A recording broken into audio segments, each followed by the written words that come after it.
Yeah, it's off, and it's offline. I can't put it on my phone. No, because I wasn't logged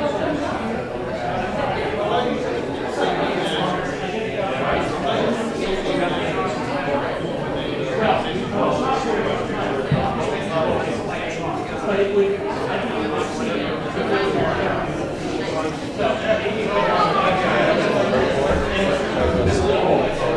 There's some hope.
Want to sit in the back, back row?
Which is nice.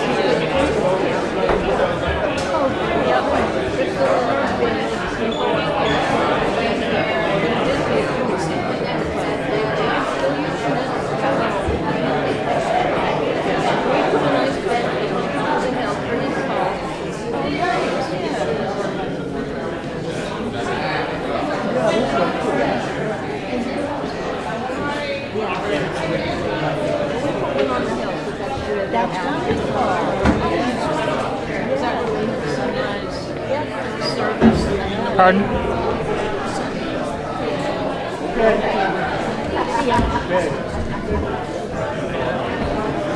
We'll be right here.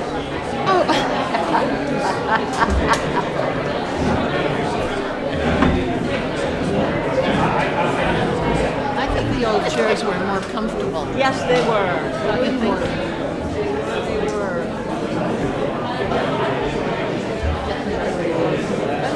Wow, where's I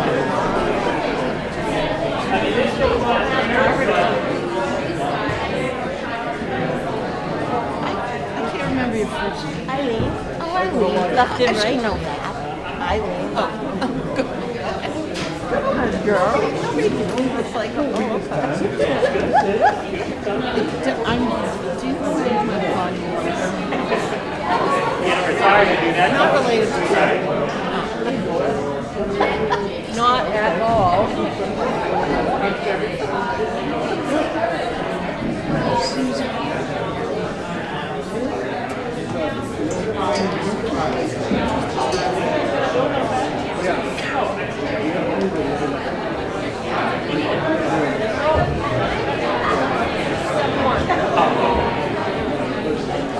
I just think you guys want the agenda first. That's why I was asking.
What's up, guys?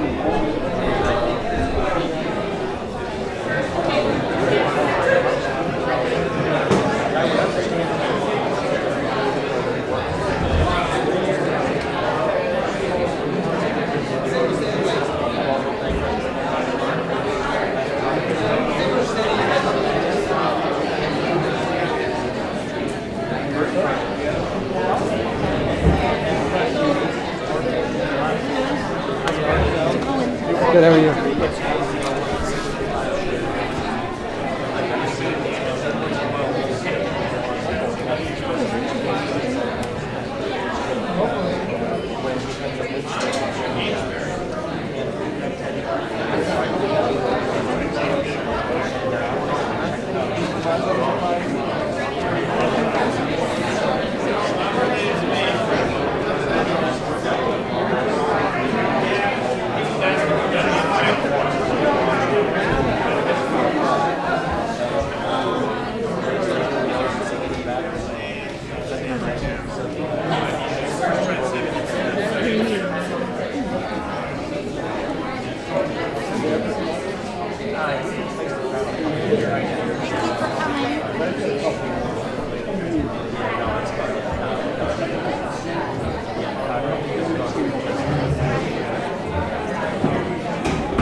How's it going, guys?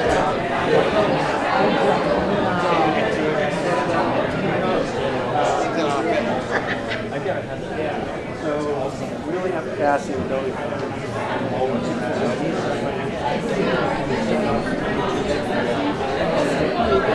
Kicking us out.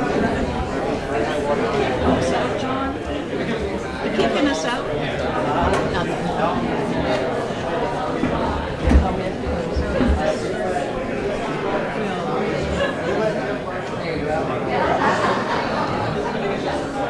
Oh, that's why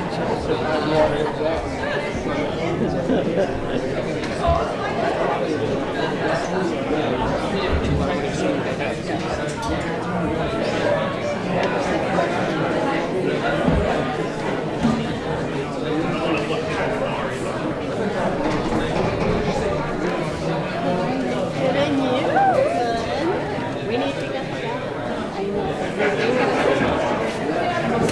we need to talk so.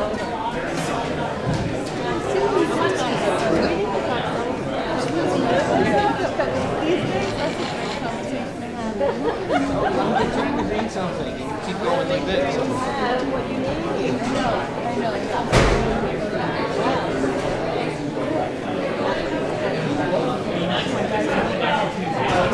know.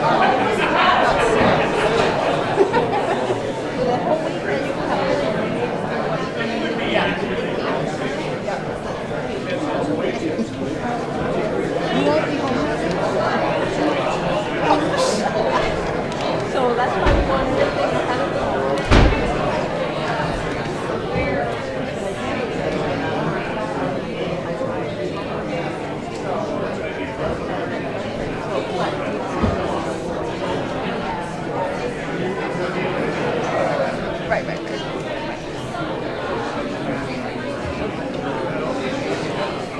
I think we moved talked about this. I don't think there's a whole lot to research that we added in this. And then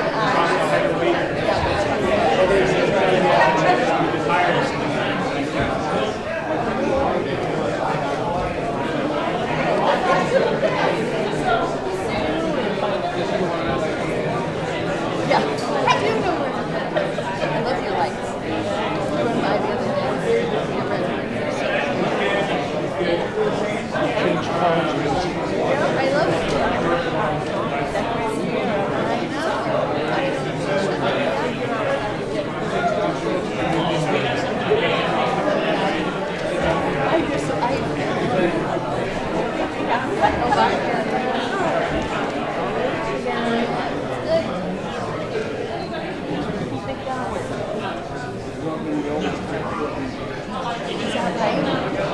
Not quite to code. Today's code.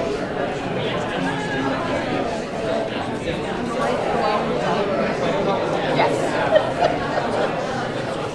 Yeah. That happens in the old part of our house. Because it just clicks off. Like if you do like vacuuming and doing something else, like having something else plugged in.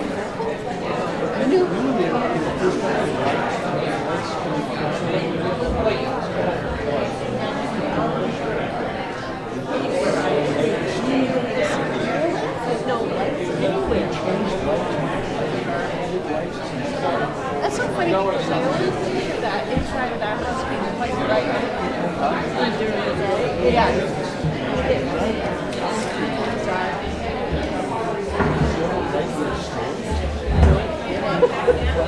And I'm still did she have one of those old stoves? Did she have one of that? What? We're doing one side. Or you cook the left side. Are you going to try it? I don't know what's in it. Yeah. Well, you can try it. I just feel the house. I pulled in one.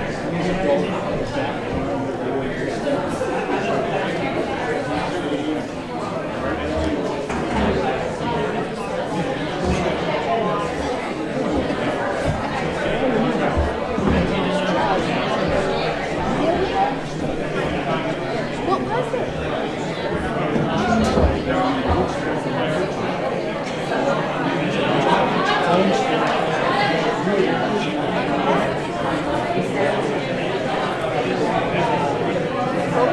Sitting there. Because they were below the smoke.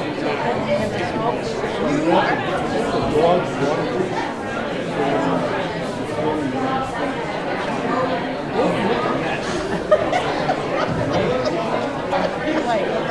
That ship has sailed now. With that black smoke.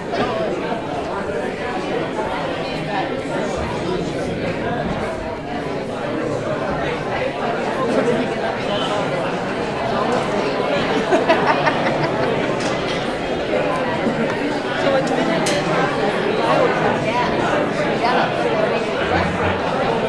Right.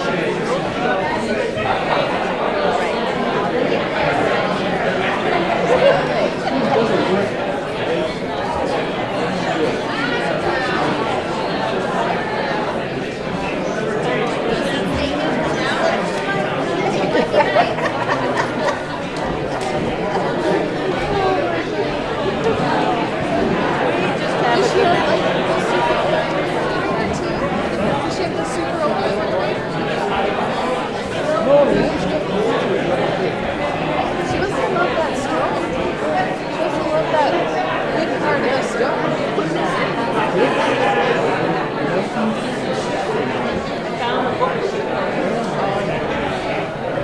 They tell you just how to use it. Just how to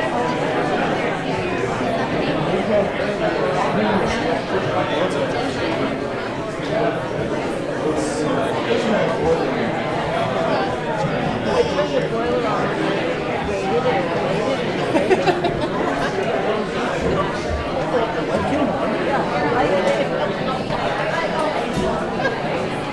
Well,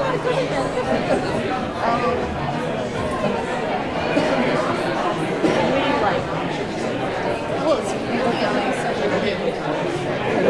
I'm late. I bet you are. I would get out of bed early. There's always one more thing. Yeah. Buzz it up. Oh, I gotta die. I'm gonna run into YouTube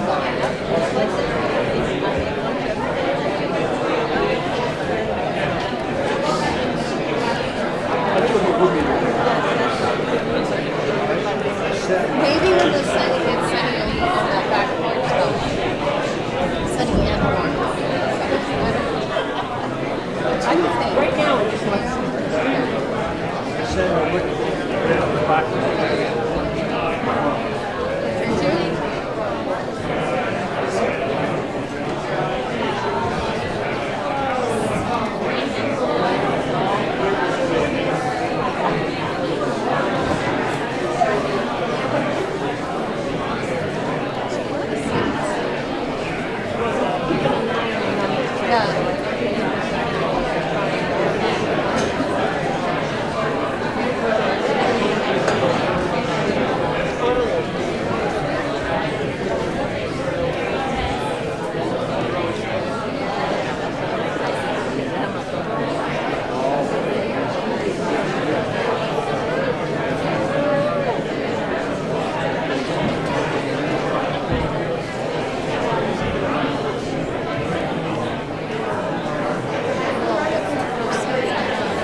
Good.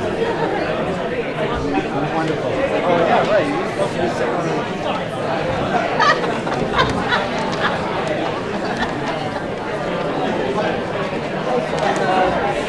running your dogs trails at all? No, I didn't out on those trails. I went out on the other ones. I went out on the south ones. Oh, okay. So where do you go in from? Like Either Oakland? OPP or I can go to Real Primary. Big process Piscasso.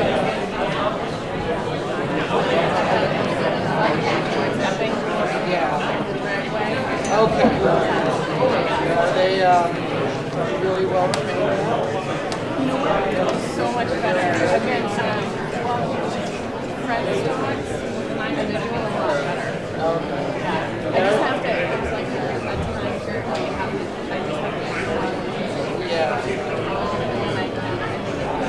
That's pretty good. You're much further along the line. Dogs just get very overexcited. Get distracted. Yeah. The one, my the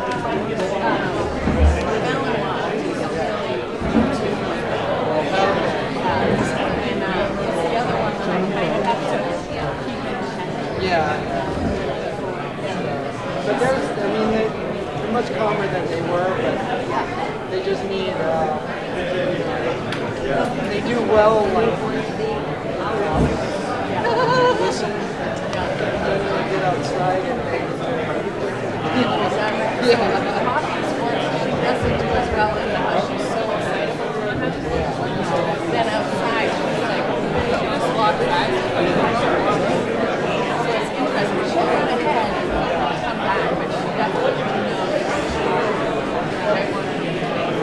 She still can't direct me. oh, really? You would do an individual? I have to keep it on with me. Because she still has that mentality and she's like that.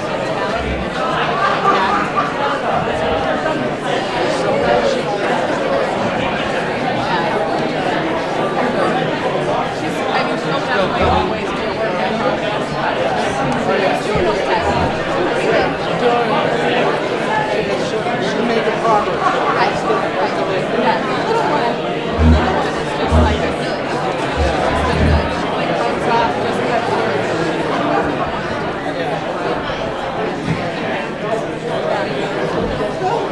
It'll keep working on it.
Hey.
I can't sit.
It's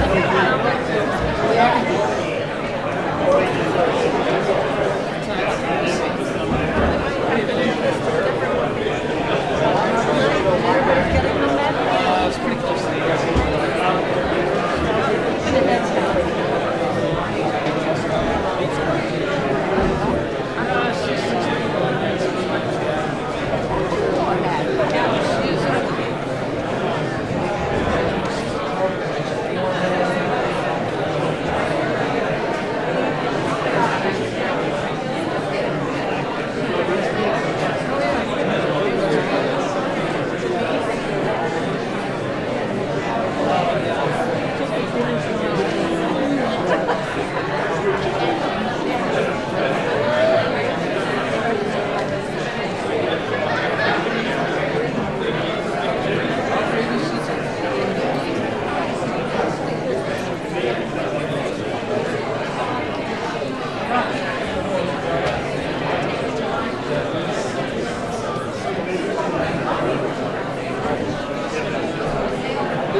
Hi, everybody. How's everybody doing tonight? All right, so as you all are probably aware, capacity was somewhat of a challenge. We wanted to allow for folks to get into the building so that we could get an accurate count to ensure that we're not beyond capacity for what the town hall has for available space. Thankfully, we're under capacity, so we're going to move forward with the meeting, and I would like to, at this point in time, go ahead and welcome you all to the first session of what is the Newfields Town Meeting under SB 2. This is what's known as the deliberative session. At this time tonight, we will discuss and debate the warrant articles that will end up on the ballot in March. I know we have a packed house, but we always start our meetings with a pledge of allegiance. So if we can please get to the stand.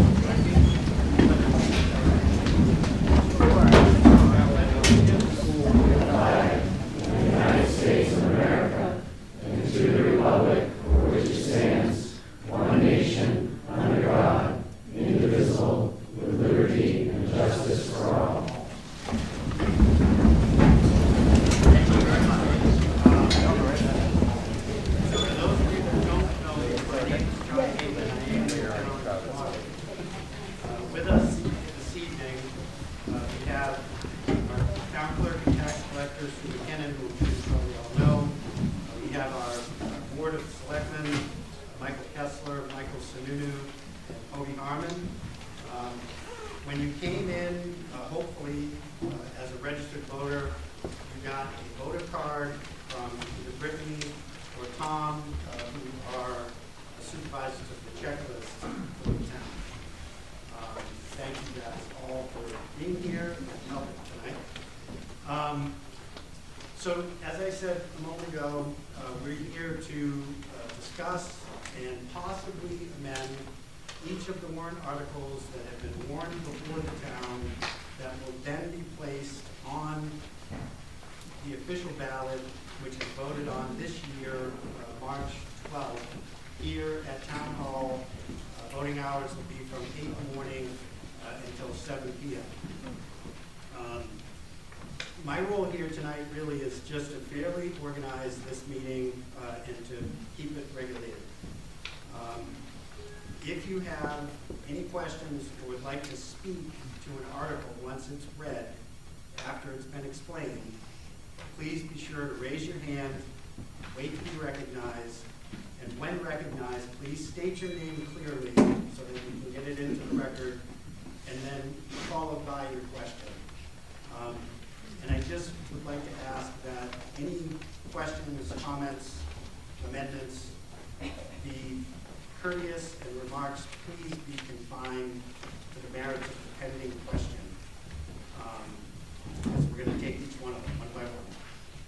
So anybody that is a registered voter in the town of Newfields are the only people that are allowed to speak here this evening without the will of the body, allowing for non-resident folks to speak. Oftentimes that is folks like our police chief, William Young, or maybe other public officials in town, or maybe someone that's here to speak to an article. Typically, we don't ask for a vote for those people to speak, but it's up to you folks if you want to do that. I'm assuming everyone has their voter card. When we do have votes, if we have votes this evening on, say, amendments to articles, when we call, we're going to ask for a hand vote. So when we ask for yes, ask for you to raise your card, we'll make a count. No, we'll make a count, and then we'll give you the results. Once we go through and deliberate on the warrant article and discussion is ended, I will ask that at that time, that warrant article, either as read or amended, is moved to the official ballot, which again, will take place on March 12th. Anybody have any questions before we get started? Okay. So I'm going to go ahead and begin with Article 1, which is drug property acquisition. By citizens' petition, shall the town of Newfield vote to authorize the Board of Selectmen to acquire plus or minus 101 acres of property located off Piscasset Road near Bassett Lane in the town of Newfield, a portion of Newfield's tax map 205, Lot 2. For the purposes of expanding the town-owned inland acres town forests and preserving open space, trails, public outdoor recreation, drinking water supplies, and wildlife habitat. raise and appropriate the sum of up to $3,700,000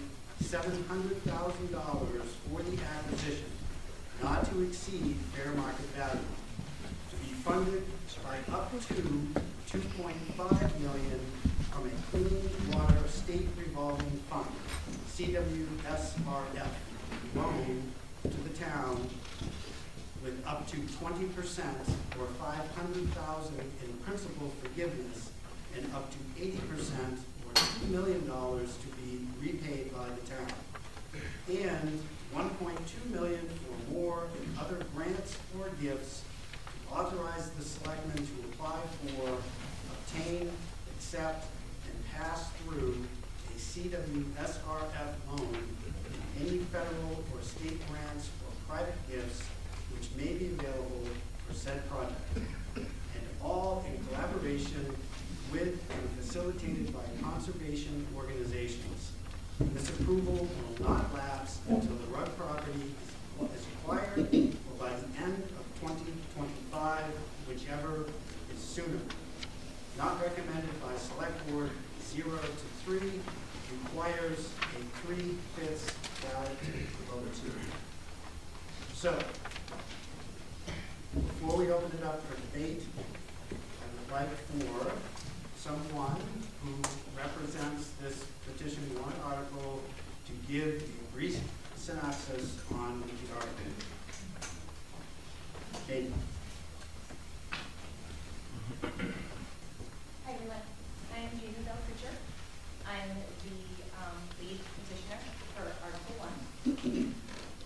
For background, Trust for Public Land, Southeast Land Trust, and the Rudd family have been having conversations about this project for the better part of 2 years.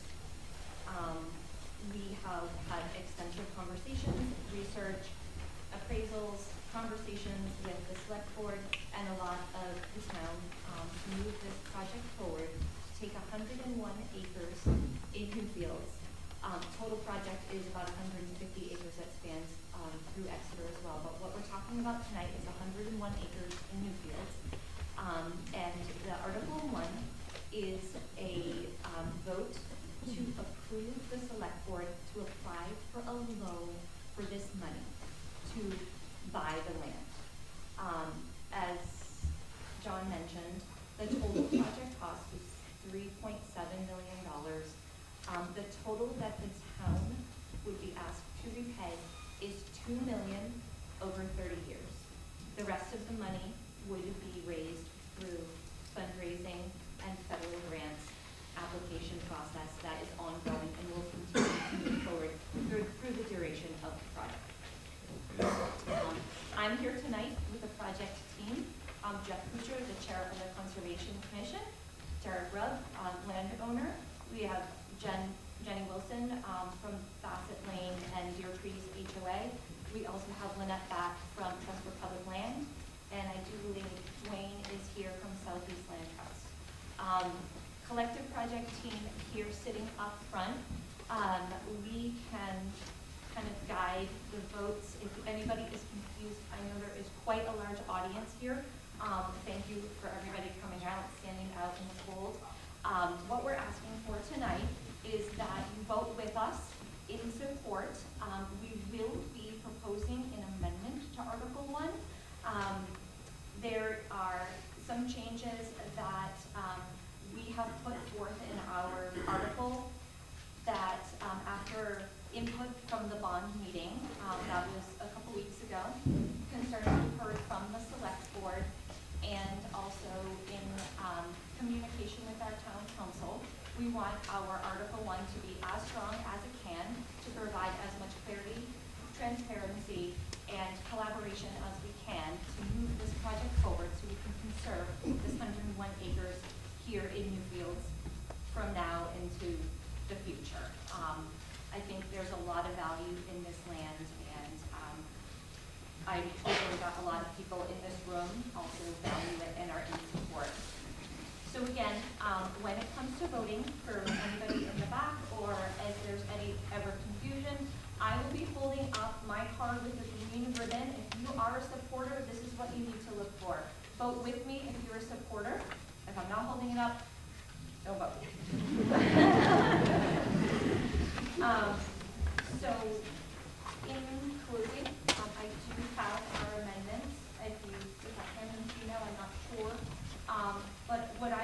to do is make a motion for two non-Newfields residents to be able to speak tonight.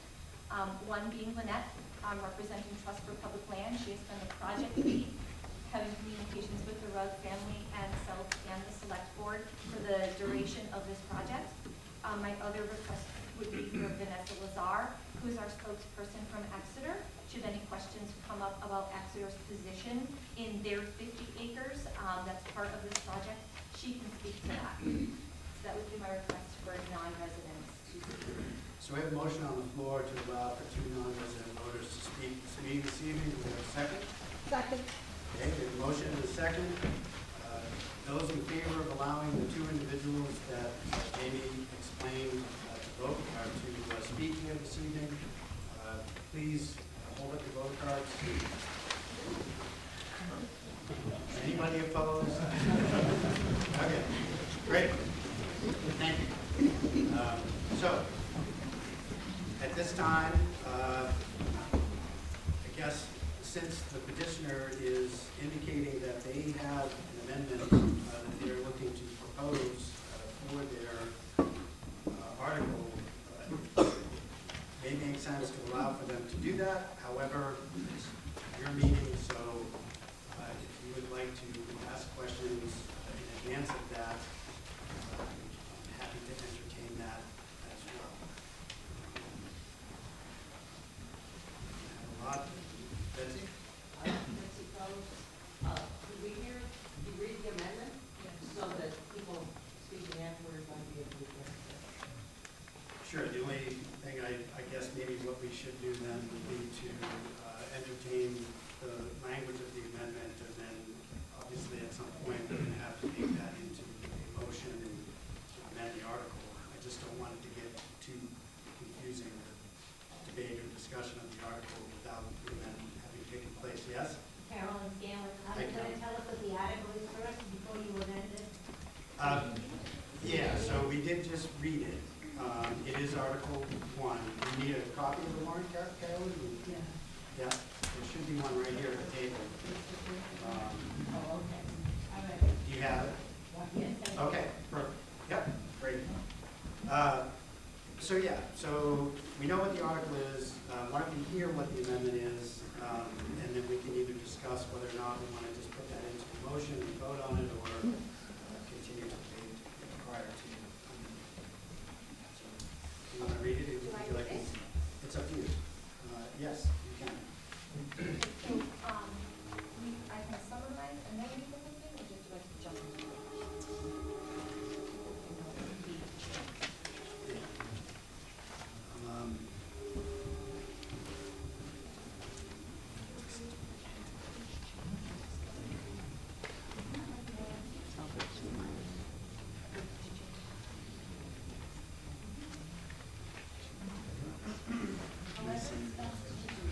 How we want.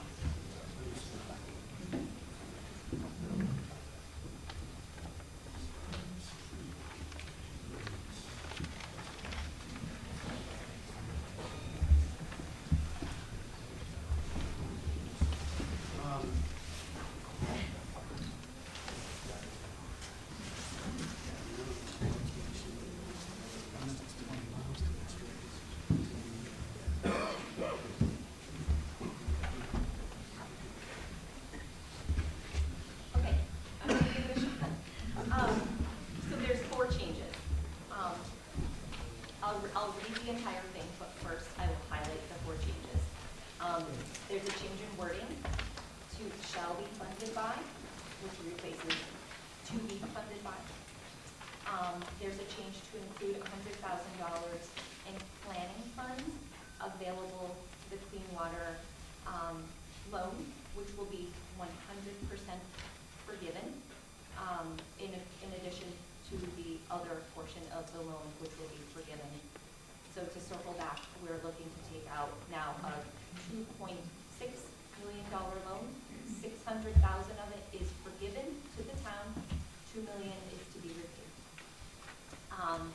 And then the third clarifying point is to clarify that the loans and grants would be accepted in accordance with the terms and conditions in which they are provided Interest rates are not negotiated like a bond. We are applying for a loan, not a bond. The fourth clarifying point is verbiage to clarify what due diligence will be provided to the town. So the new article with the amendments will read, Article 1, by citizens petition, shall the town of Newfields vote to authorize the Board of Selectmen to acquire plus or minus 101 acres of property located off Piscassic Road near Bassett Lane in the town of Newfields, a portion of Newfields Tax Map 205 Lot 2, for the purposes of expanding the town-owned inland acres town forest and preserving open space, trails, public, outdoor recreation, drinking water supplies, and wildlife habitat. To raise and appropriate the sum of up to $3.7 million for the acquisition, not to exceed fair market value, which shall be funded up to $2.5 million from a Clean Water State Revolving Fund, which is also known as CWSRF, loan to the town, with up to 20% or $500,000 in principal forgiveness, and up to 80% or $2 million to be repaid by the town, and $1.2 million or more in grants or other gifts. To raise and appropriate the sum up to $100,000 for planning to be funded by a CWSRF loan that will be 100% forgiven, and to apply, obtain, accept, and pass through a Clean Water State Revolving Fund loan and any federal or state grants or private gifts which may be available for said project, in accordance with the terms and conditions in which they are received, and all in collaboration with and facilitated by conservation organizations that will provide copies of title, boundary, and environmental assessment and an appraisal that has passed state and federal review to the Board of Selectmen prior to the board's action to accept the property. This approval will not lapse until the property is acquired or by the end of 2025, whichever is sooner. Not recommended by the Select Board, 0 to 3, requires a 3/5 ballot vote. Very good.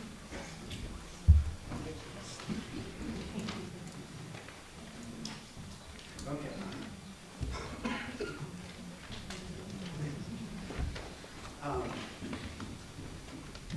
So,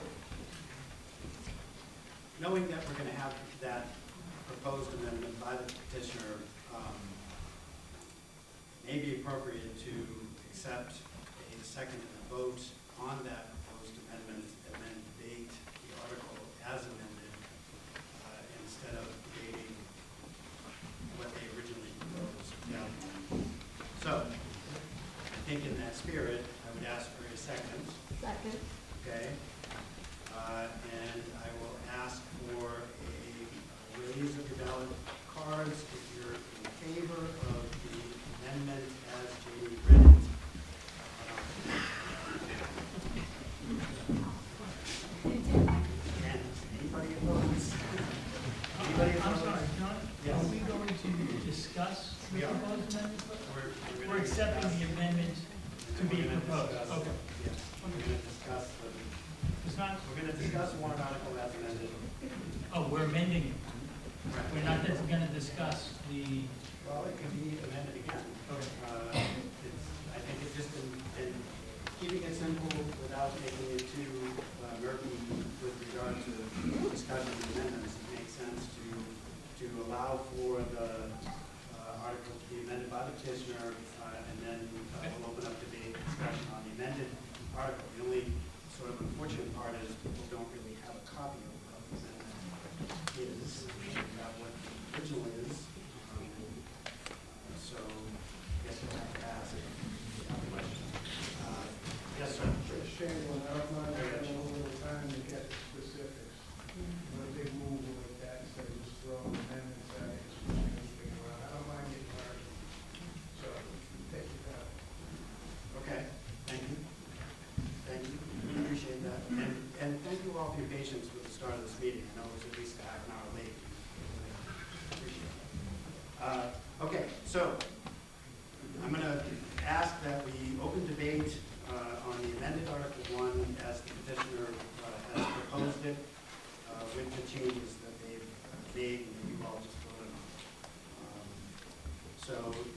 I'll open it up for questions or discussion with regard to Article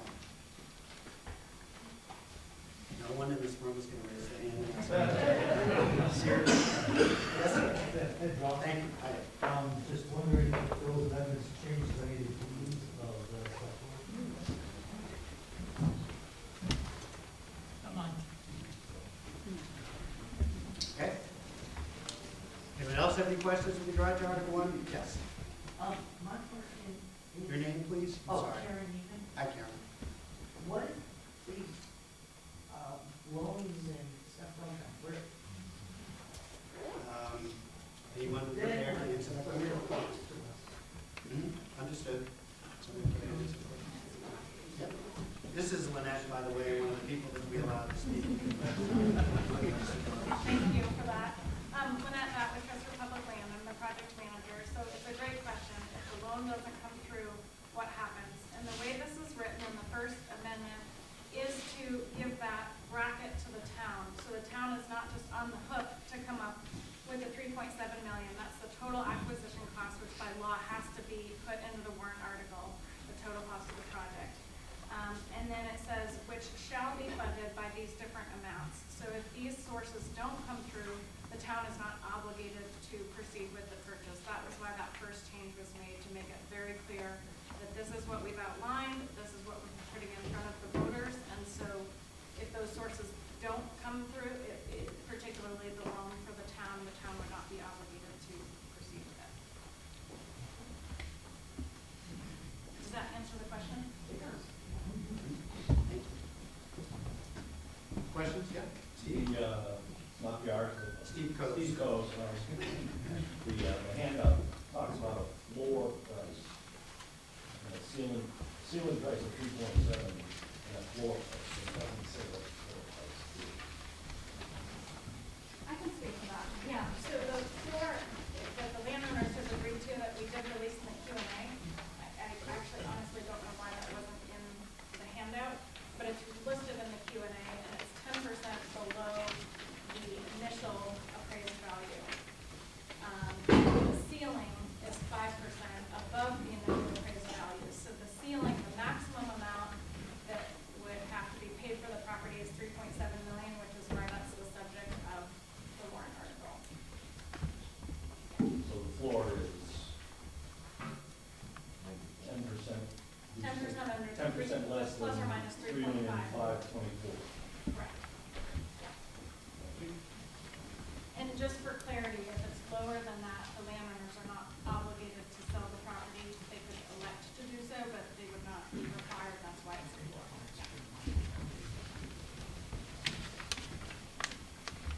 Do you have a question regarding Article 1?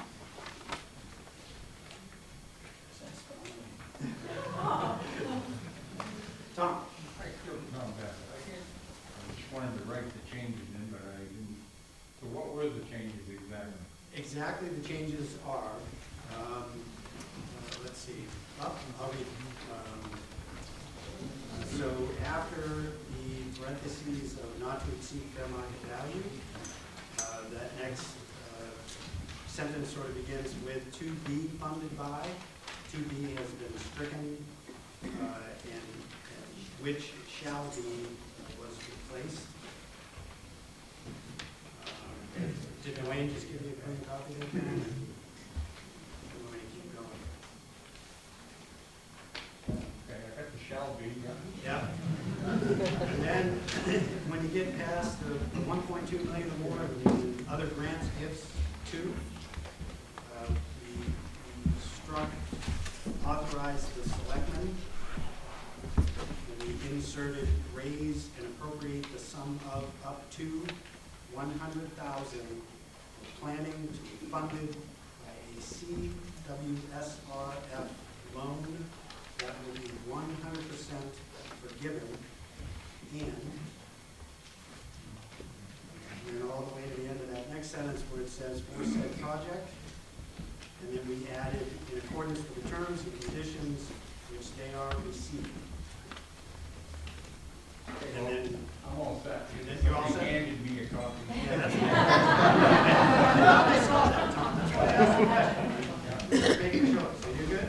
Good now. Okay. Everybody good? Excellent. All right. Any other questions with regard to Article 1? Yes, sir. Hi, Chris Erickson. I guess as the representative from Exeter is here, I guess I'd like Exeter's perspective on the purchase and their participation in it.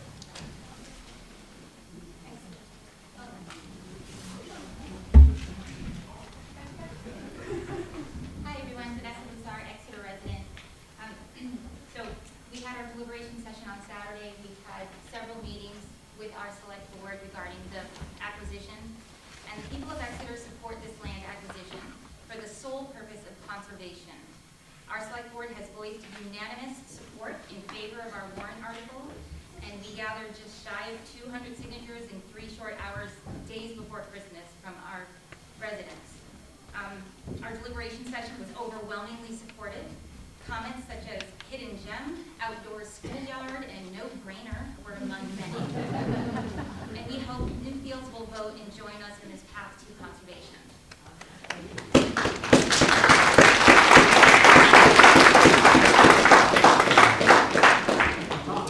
That means we have another question.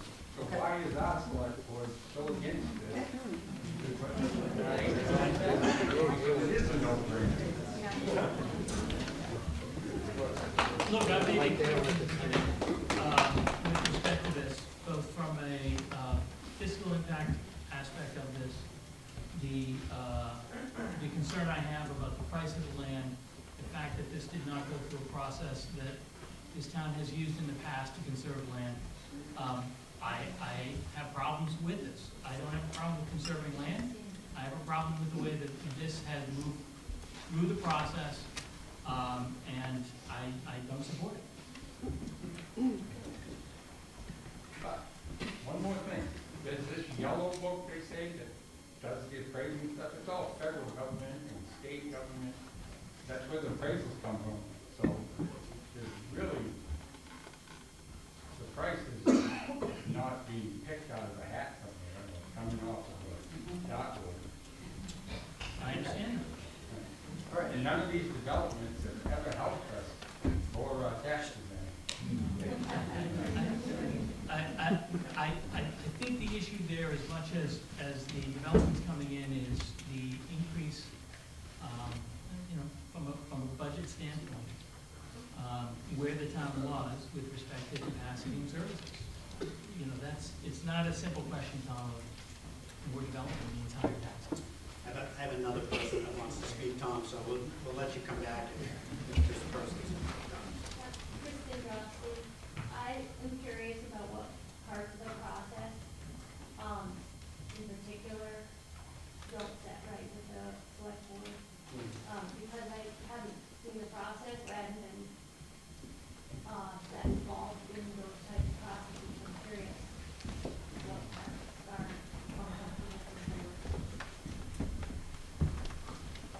I'll jump on that.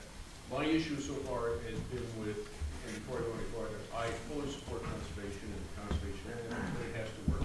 And what I'm seeing here is I've gone through this appraisal numerous times, which we finally got released and left, was kind enough to let us sue, publish it, have a copy of it. I don't know how many people have seen the appraisal, which is downstairs. We weren't able to get an electronic copy so everybody could see it, which would have facilitated saying. There's multiple issues that I have with the appraisal itself, realizing that it is a preliminary appraisal. However, one of the issues just going through as I made my notations today, the appraiser said the significant boundary questions of Exeter would take an extraordinary assumption that the boundary issue will be resolved in favor of the landowners. So that is an issue that's come up. It became relevant halfway through the process that it would be an all or nothing, where previously we were under the impression that it could be 2 separate processes. One, if Exeter rejected it, we could still pursue it. One of the other issues that came up that I found rather problematic was throughout the appraisal, there was 5 different references that the process with the project was going through the subdivision, conceptual subdivision is currently in the local approval process. The local approval process has been initiated, it's pending approval.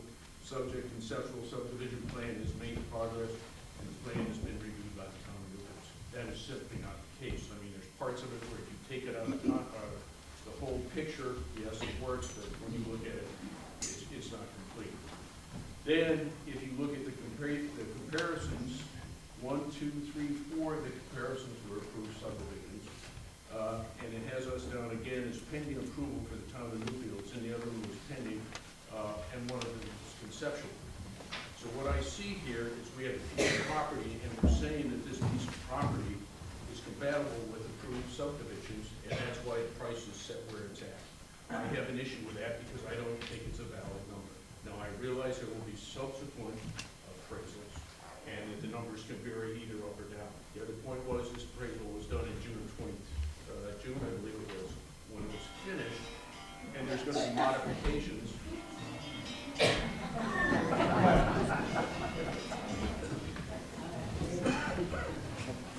And the market itself has changed, and the market will change. There's changes in interest rates.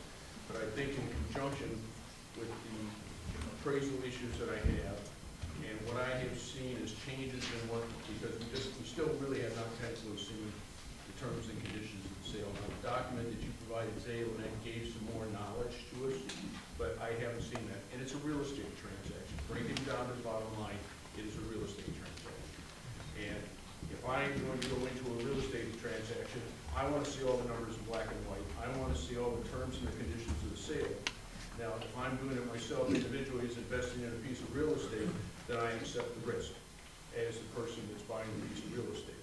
When I am representing and have this fiduciary responsibility to the town, then I have a responsibility that goes beyond what I think is an acceptable risk to me personally, but to reflect more so on what I think the town is. I have no objection at all to conserving a piece of land if the numbers work.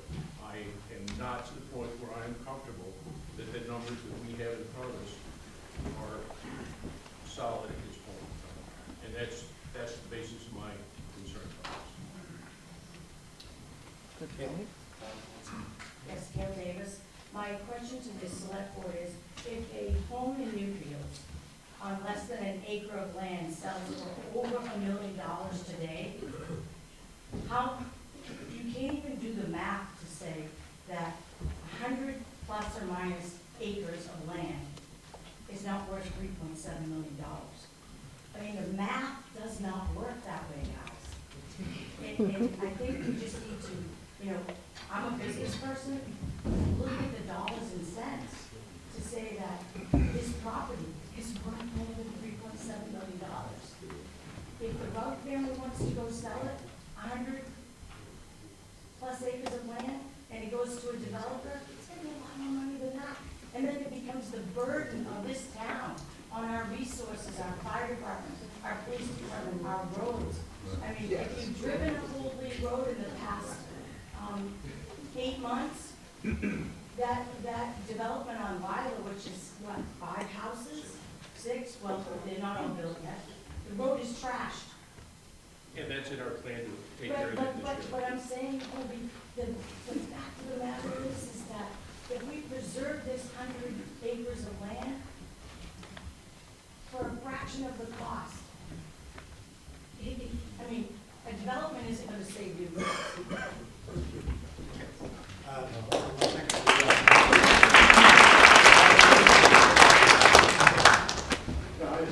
Mark Riggy, with 30 Bassett. I really appreciate the idea of understanding the analytic view of what's missing from the process, but I'm just curious as to how deeply the selectmen have actually dug into the alternative scenario of the Rugg property being turned into any amount of other alternative housing. What is the work that you have done as selectmen in terms of understanding the financial impact on the rest of us as homeowners and property owners in town if that land, which has been an asset to this community for a long period of time, is actually now converted into additional housing?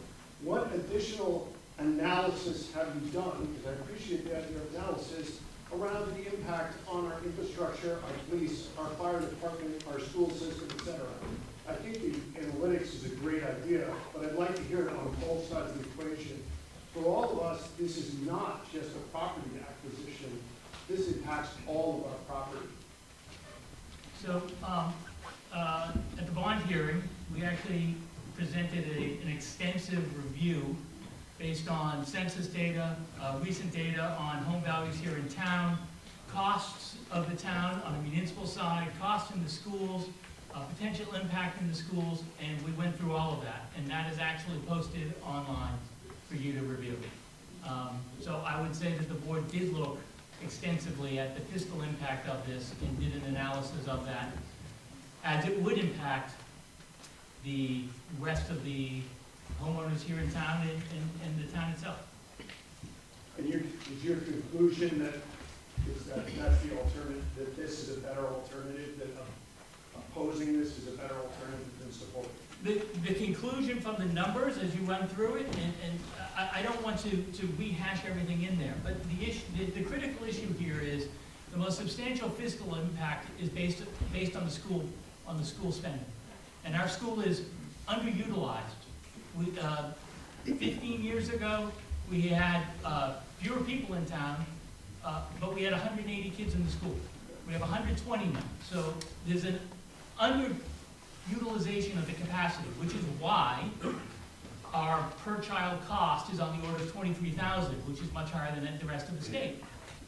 It's not necessarily that we're spending a tremendous more money, but we have so few students to spread that cost across. So our analysis looked at that. And if you consider the fact that each incremental student coming in is not coming in at $23,000, it's coming in at much less than that. The incremental cost of that is on the order of, by national numbers, 10–15% of your per student cost. Because you'll add one student, you're not adding everything around that student. You're not adding a new building. You're not adding a new teacher. You're not adding new administrators. And that's where most of your cost lies. So incrementally, you will be adding incremental costs that are fairly small per student. Now, when you hit a point where you need a new teacher, that will go up by a substantial amount. But in consideration of that, when you look at the number of potential homes, when you look at the number of students, when you consider that most of those, 2/3 of those students will go, or more than half the students will go to CMS or EHS, which will easily absorb them at minimal cost. The net cost of all of this, because we have an underutilized school, is actually not substantial. And from a municipal standpoint, there aren't a lot of costs. I encourage you to go on, look at the material on the website. I'm more than happy to ask questions, answer questions if you want to email about it. But the net bottom line is the fiscal impact is actually a net benefit to the town, mainly because houses that come into this town now are being sold for $1.4 million, which is substantial tax money for the town. And it more than covers the cost of the incremental costs if you go through those metrics. Oh, wait, Hang on one second, folks. Let's just keep, sir, one second. In the back, please. You, yes. Yep. Thank you. Fred Rosa, 60 Basque Lane in Newfield. There have been some great points made from the floor over the span of the last couple of minutes. And I would just like to take this opportunity to help all of us frame the larger context for what's happening here. The Rugg family, by their decision to either place this land in conservation or sell it to a developer, has essentially presented this town with a very critical crossroads type of decision. And it has two components.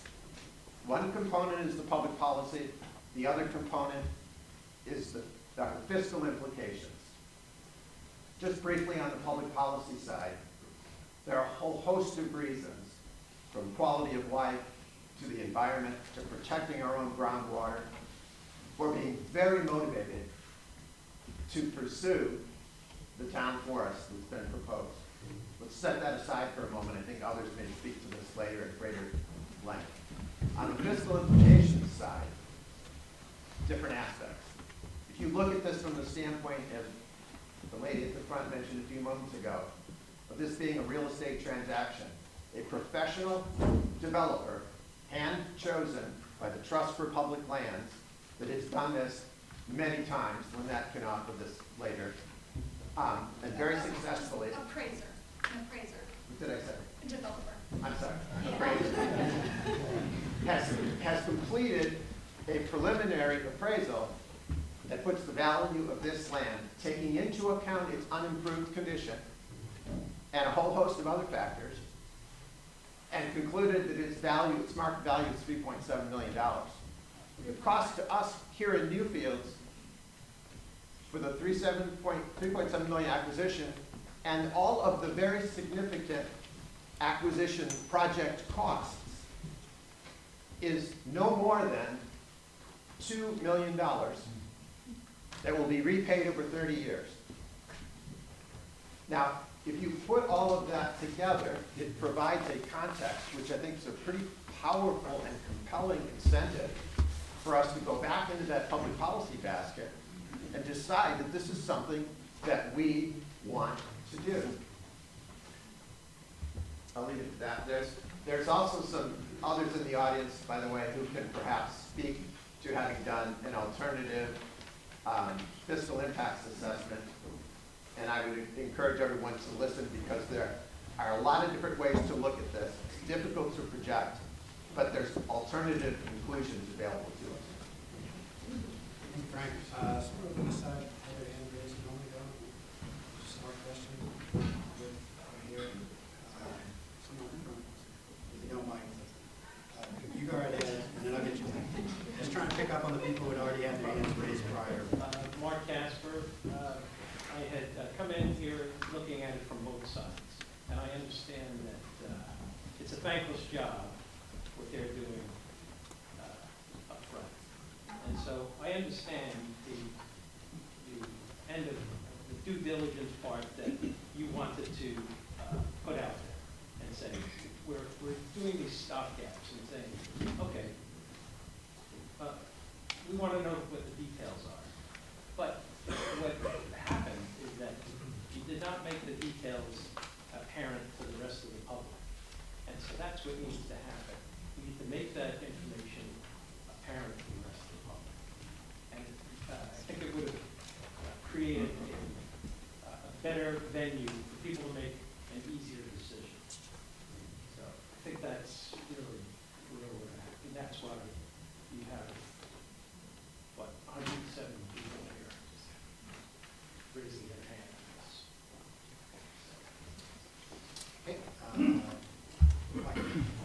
You're welcome. Mike Mackey. Following up Fred Rose's comment, yeah, the real cost of the community is $2 million. So that works out to $20,000 an acre for this property. And with respect to the fiscal impact on the community, and I've spoken with the select board on this, there is a different set of data that tells a different picture. The select board's presentation at the bond hearing on the 16th projected a $300,000 net revenue gain for the town based on 55 homes being developed in that property with less than half a kid per home. So that would generate a very small number of children. I live in the Deer Trees neighborhood. I went to our association and said, how many kids have moved into our neighborhood in the last 7 years?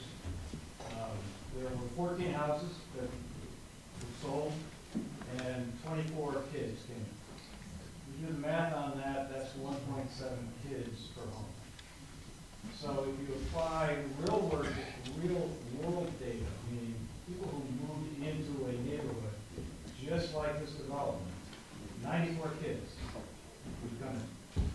That exceeds the capacity of NES. And by the way, 70% of those kids, of those 94, were NES age kids. The rest were CMS, they were middle school. So, and it's a dramatically different financial impact. Using the same figures in terms of revenue and cost per student that the select board presented, it is totally different. It's in excess of $1 million negative impact. And I agree with Michael that there is a step function there, and where the school is on capacity utilization, fact is, the public record shows that 23,000 weighted cost of school. And even if you don't look at the weighted cost and look at an incremental cost, 94 kids blows the capacity out. If you look at 30 homes developed there, 50 kids, and that bumps right up to the limit of capacity for the school. So there definitely are different and uncertain cost impacts, whereas with the loan, the town absolutely knows what is a fixed cost of $100,000 a year. And there's no uncertainty. It's guaranteed. That's the number. So my point is that there's a known, which is a loan, and then there's considerable risk, I think, in terms of how many kids really come in, which nobody would remember. But I think the experience of the Deer Trees neighborhood, which is very similar to what this development appears to be like, is a really good indicator that a lot more kids are going to come in that were projected by the select board. Thank you.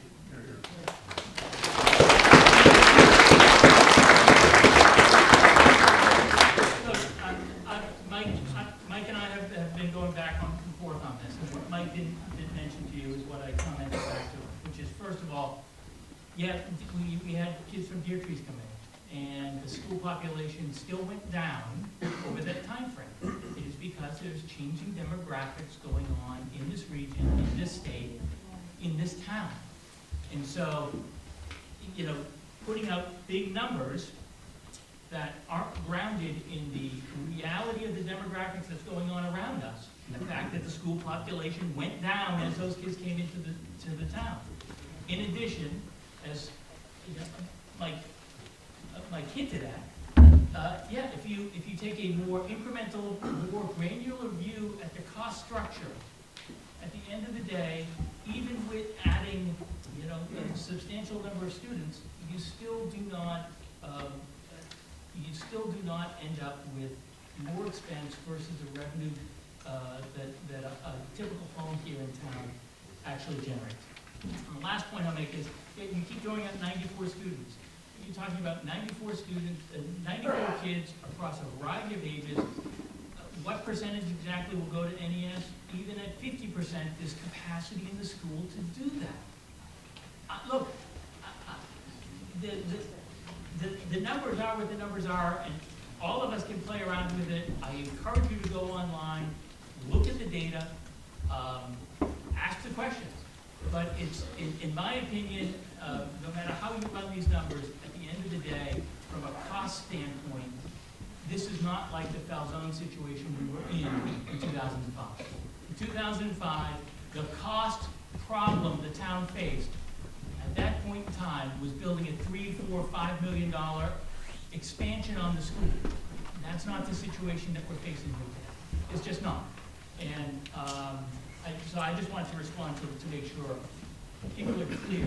Yes, we can make a lot of assumptions about the numbers, but it's very difficult to make this become a cost problem for the town.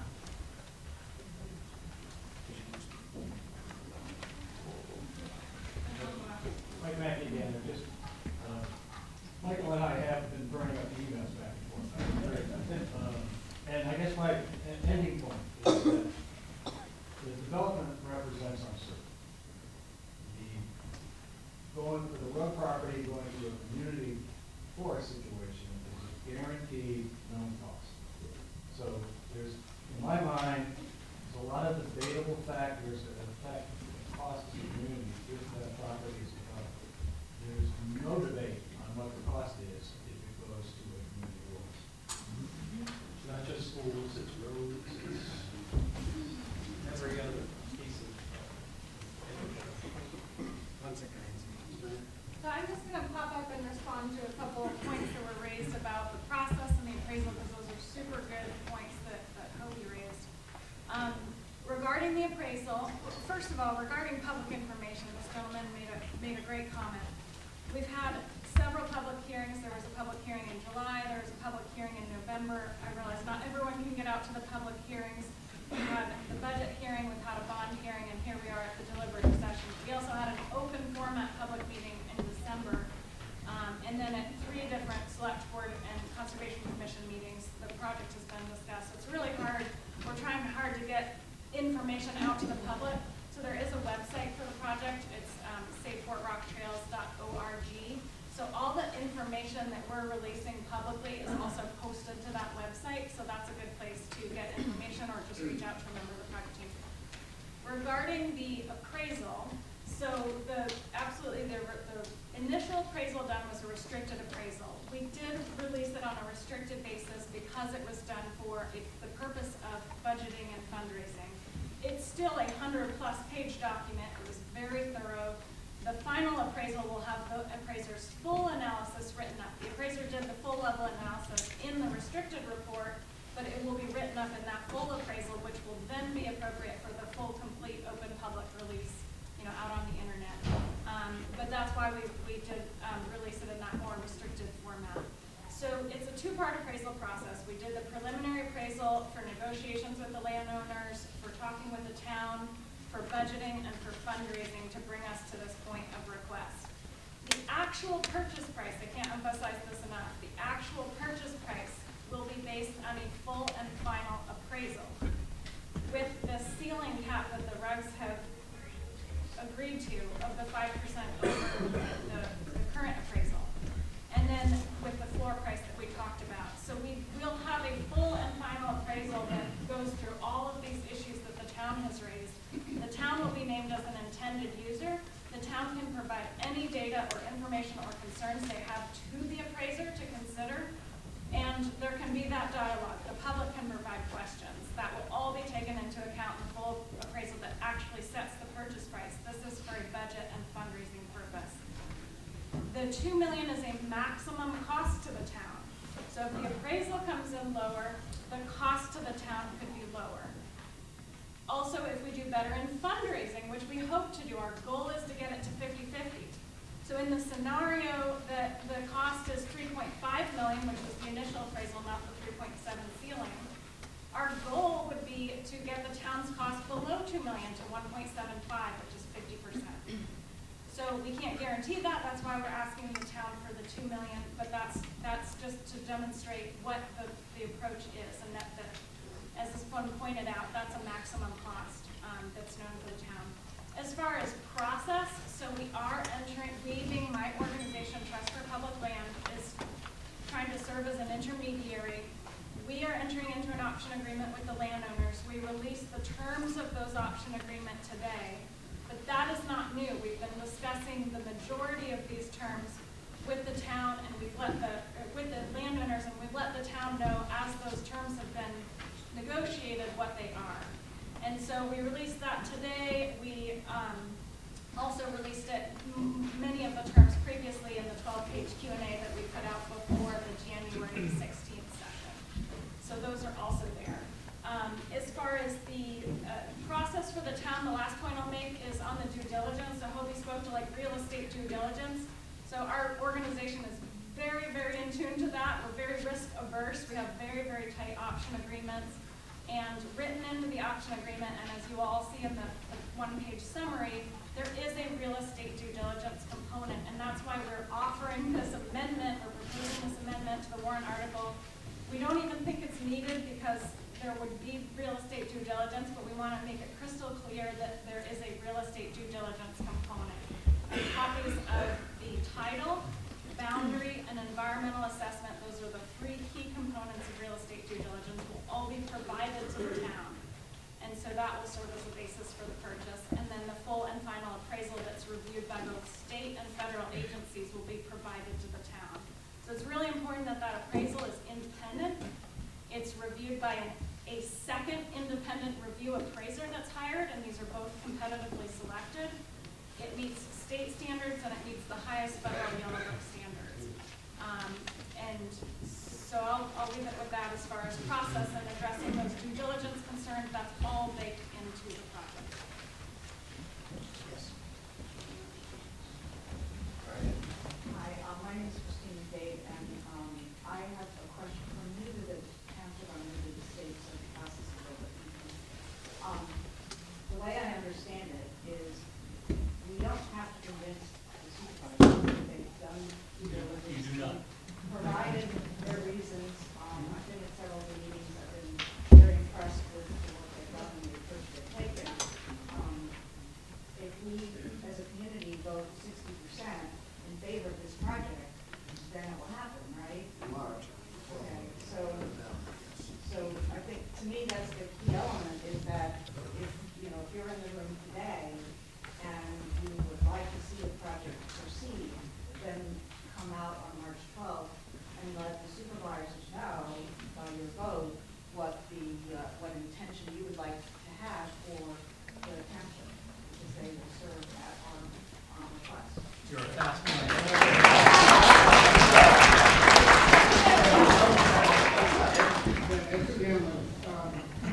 I just one question. Does the town water go by this property? What's the question? Town water, does it go by the property? No. Okay, so It's not. you need 2 acre lots for a house lot, and you only have 100 acres. How are you gonna get 67 houses in there?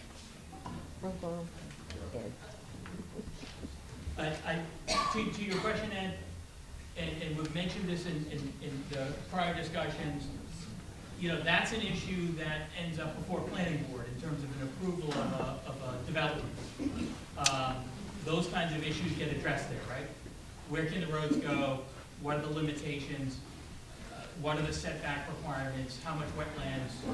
As the example that was raised, I think by Bill Meserve at one of the discussions, the property up in Old Lee that was recently developed, they originally came in with asking for 12 or 13 lots. They ended up with 6 because of those specific questions. This did not go through that process, so there's no way to answer that question. If the town is good after front water, every house that's built in the town now has to go connect to the town sewage, right? Who's gonna pay for the sewage lines? No, this development would probably not, and it's not within the water district, and so it would end up with wells and septic on the individual property. They have septic tanks. Yep. So you can have 1 acre, 2 acre, you have to have 2 acre lots. It would have to go through the planning board and determine, is this a conservation development? That process is long and detailed, and there's no way for anybody to answer that. From what I understand, you can only have a 1 acre lot if the town water goes by your house.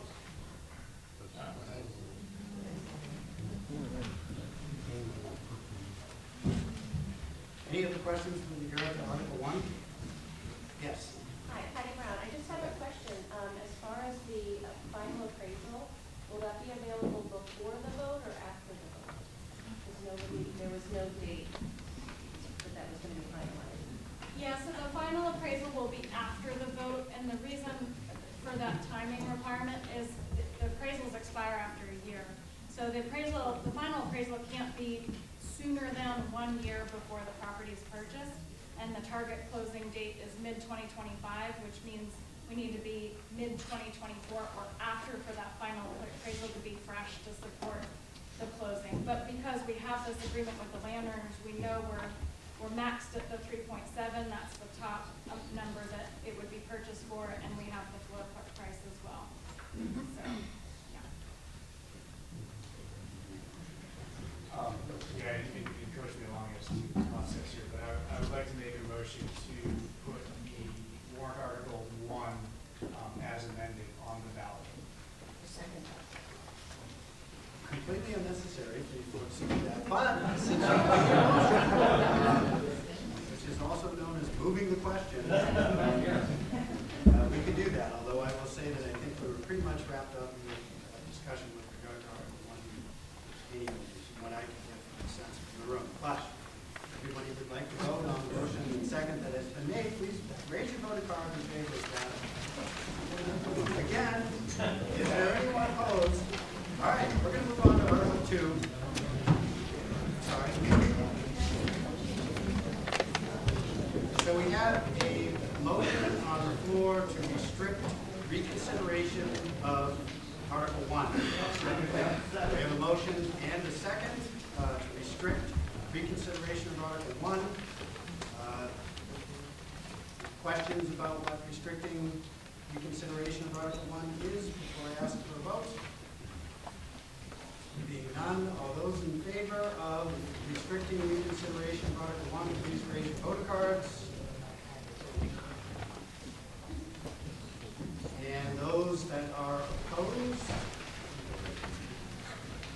so noted. Okay. Reconsideration of Article 1 has been restricted. There'll be no further discussion of Article 1 this evening.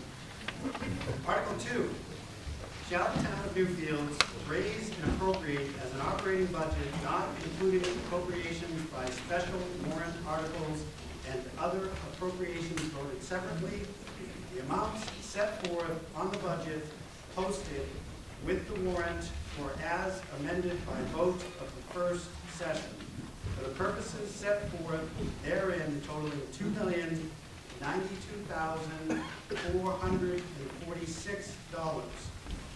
Should this article be defeated, the default budget shall be $1,972,247, which is the same as last year, with certain adjustments required by previous action of the town of Newfields or by law, or the governing body may hold one special meeting in accordance with RSA 40:13, sections 10 and 16, to take up the issue of a revised operating budget only. Select Board recommends the $2,092,446 as set forth on said budget 3-0. I will ask that the Select Board give a brief synopsis on the budget, and then we will open it up for debate. The numbers are what the numbers are. Hopefully you all got a copy of the budget. We had the budget hearing a few weeks ago to run through the individual line items. We won't do that here unless somebody has a question about the lines. What you see is about a 6.6% increase in the budget. This comes on top of the approximate 8% increase from last year. It's a terrible. We'll leave it at that. Leave it open for questions. Okay, I'll open up the floor for questions, comments, or otherwise, with regard to Article 2, operating budget.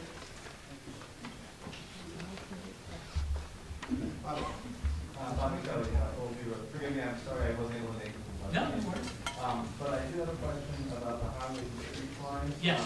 I do know, and I heard a lot of the dialogue around the cost of things and stuff.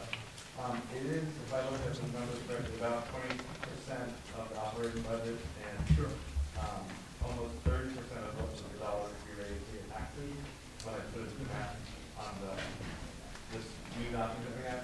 And I just had a question, you referenced the development on Oldie Road that is right behind our house that I learned a lot about all of the things you guys discussed with the planning board over the years with that.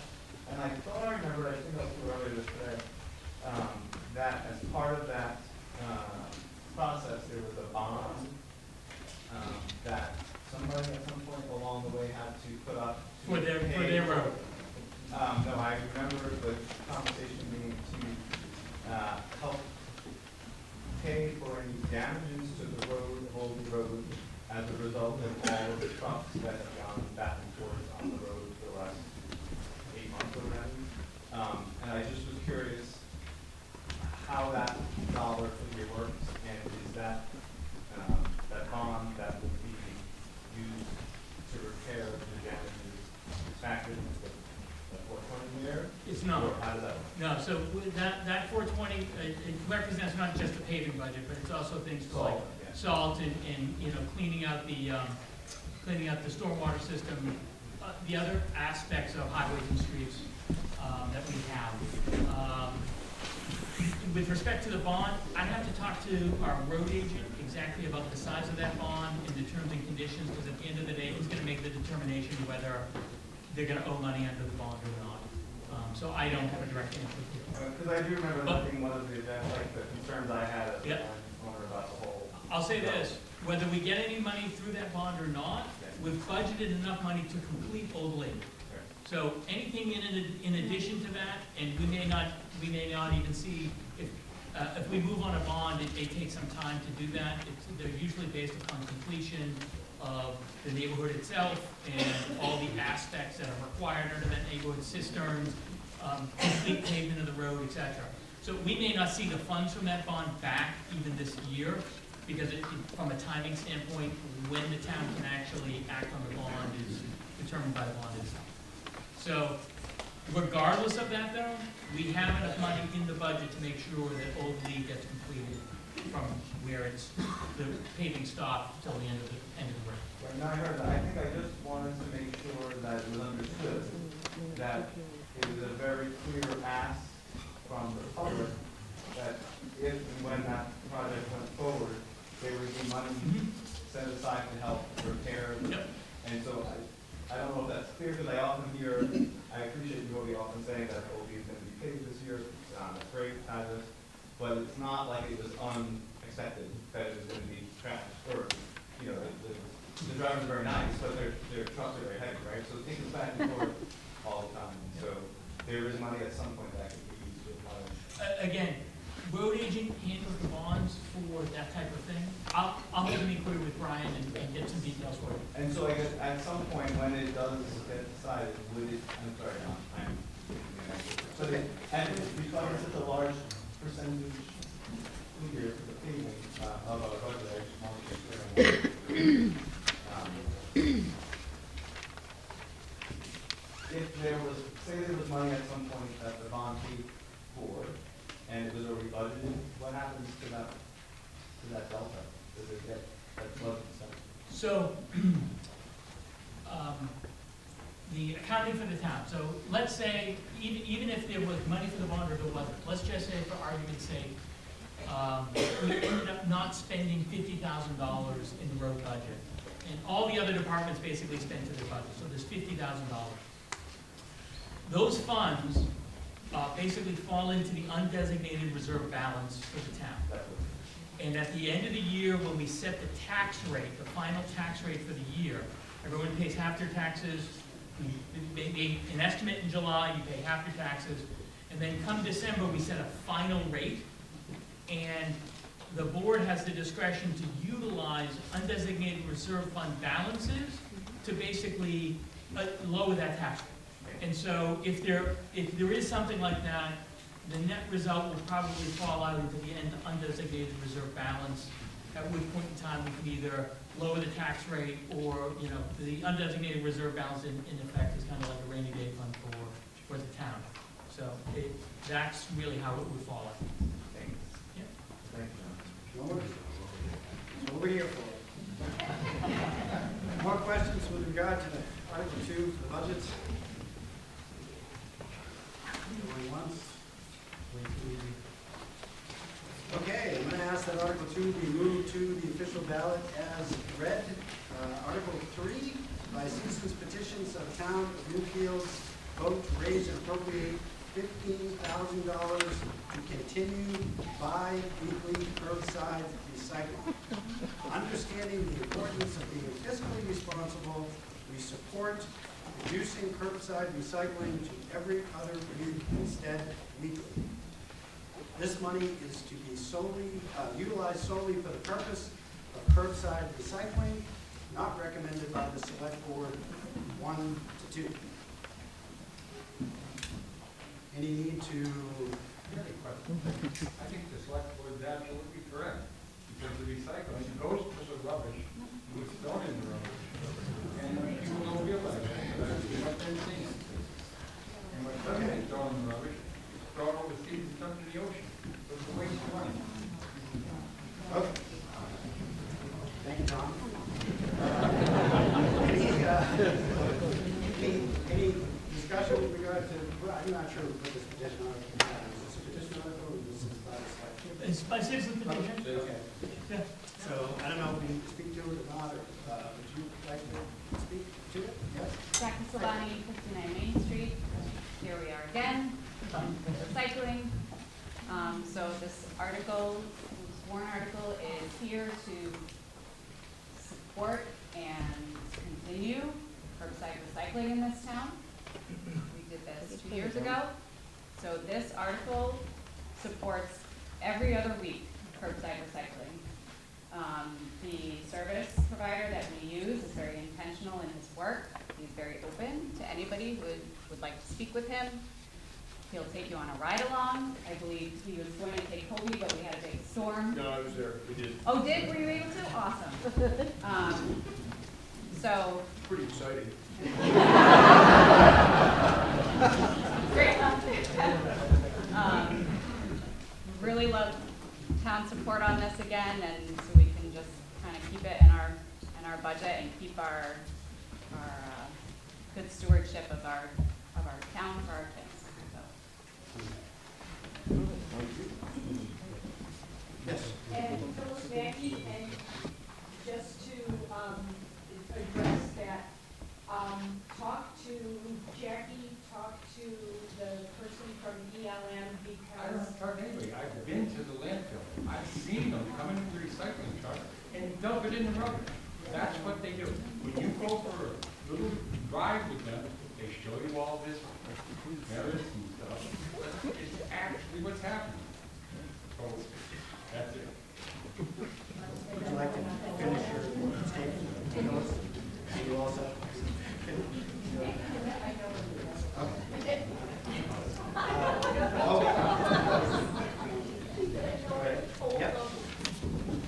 So, we came upon this recycling issue, and there's been a lot of talk about it. We're trying to keep the budget increase. Last year was 8%, and we really worked hard this year trying to keep the budget below 8%. As Michael referenced, we got it down to 6.6. 6.58. Brains are really good at math. So we got it down, and we did it by cutting the recycling to half.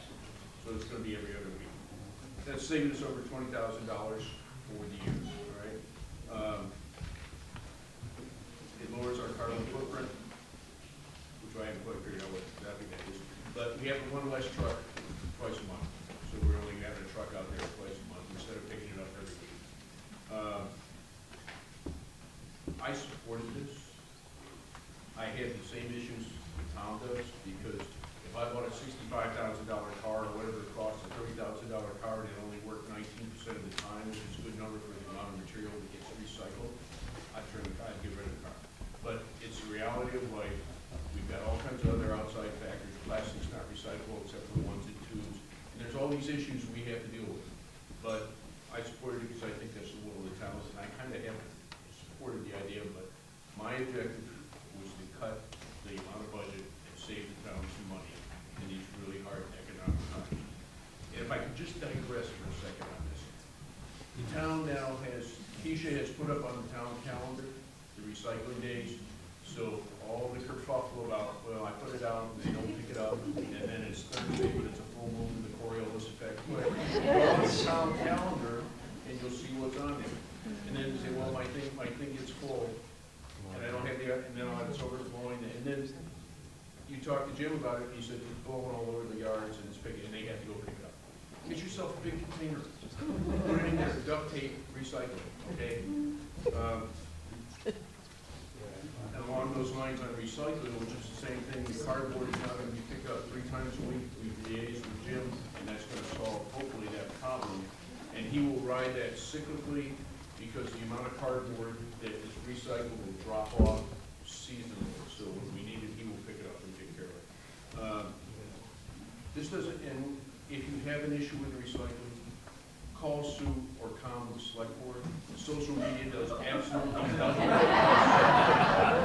Trying to solve it. We can't solve the problem if we don't know about it. So you have to communicate with Sue or one of us so we can solve the problem. Good.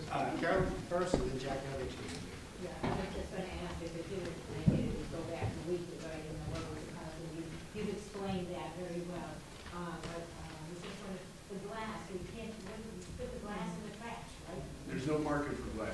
Yeah, okay. And that's all based on regional recycling and a place to break. It's heavy to transport. They have to break it up. When they break it up, they have to make new glass out of it, but it's all regional, and there's nothing in New England that has the capability to do that. Jackie? I'd like to get some clarification on what you just said, Hobie. So currently, there is no place in the budget for every other week recycling. You are correct. So currently, there is no place for it. So, but you support the warrant article, is that what you're saying? Yep, there's a 1 to 2 Okay. vote there, and I was the one. Okay, thank you for clarifying that, because it made it sound like that perhaps we were, that you had supported putting it into the budget, and that was in the budget every other week already. So I just wanted to clarify that. So that's what this warrant article does. We have every other week right now to allow the town to vote to continue that recycling service to happen. That's correct. Thank you. And just one more clarification, if this warrant article does not pass, then we will not have any curbside recycling. No curbside. But let me say, basically, we'll go back to when the town voted to get rid of recycling, the board. That did not happen. Did not happen. Yes. No, it did not.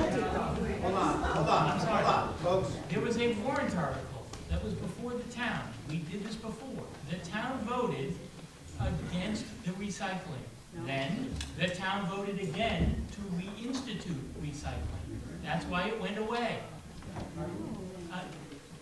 So, when it went away, the board went to Newmarket and negotiated basically an agreement with Newmarket to allow people who wanted to recycle to go to Newmarket. To your point, Bobby. If the town votes this down, we have already talked to Newmarket and will be reinstituting that so that anybody who wants to recycle will be able to do that locally. I just want to make sure that you understand that recycling. Yeah, I understand. Okay, great. So the curbside recycling will not happen? Correct. Correct. Just one more thing I want to add. I've had numerous conversations with Jim Williams, and one of the options is, and it's done in Rye, but it's done in Rye for the MSW, mainstream solid waste. They have what's called a concierge service, and a number of people sign up, and then they'll come through a contract and pick it up. So one of the things he and I kicked around and has been talked about is if this were to fail, the option to set up a concierge service for your recycling. And then he could base it on any schedule that he wanted to, but he would have to have 80% of the town cover his expenses to sign up, do a concierge, like private contract type recycling. So that's just a piece of knowledge to throw out. Yeah, I just wanted to acknowledge Dave a little close to Groundhog Day. This has definitely been a conversation that we've had for many years, and I just wanted to acknowledge everyone in the room that was on the recycling committee during COVID and came every week to that and discovered that the 87% of recycling, all of the materials we did recycle was significant. It is driven by the markets. There is a lower market right now for glass, but people in this room, in this town, care passionately about recycling. Obviously, when you think about the new market, we spend over $20,000 as residents going there, which is more than what we're asking for in this budget. So I just wanted to move this along. I also want to thank the town. Sue, thank you for posting it. Cody, thank you for getting it out there, because that's all significant and for everyone. But I'd like to move this question forward. Understood. Hang on 1 second. Hi, Candy Sanders. I was just wondering with the solid waste pickup, is that still by the ton cost to the town? Is that still what? By the ton? So there's two charges is actually for both recycling and for solid waste. There's a collection fee, and then there's basically a tipping fee. And the tipping fee is based on the tonnage. So when the truck takes the solid waste to the landfill, goes on a scales, we get charged on a per ton basis. It's about something on the order of $200 a ton. Similar with the recycling, there's a collection cost, but then there is basically a tipping fee on the recycling side that runs approximately $520 a ton. So do we have the tonnage of how much recycling is used per year, and then add that to what the waste disposal would be if that all goes to trash? So, yeah, during the budget discussions, we went over all the numbers in terms of the annual tonnage for municipal waste, annual tonnage of recycling, the quoted costs from the services on collection. We know what the numbers are. We went through all of that during our budget discussion about recycling. So did the budget go up for trash disposal?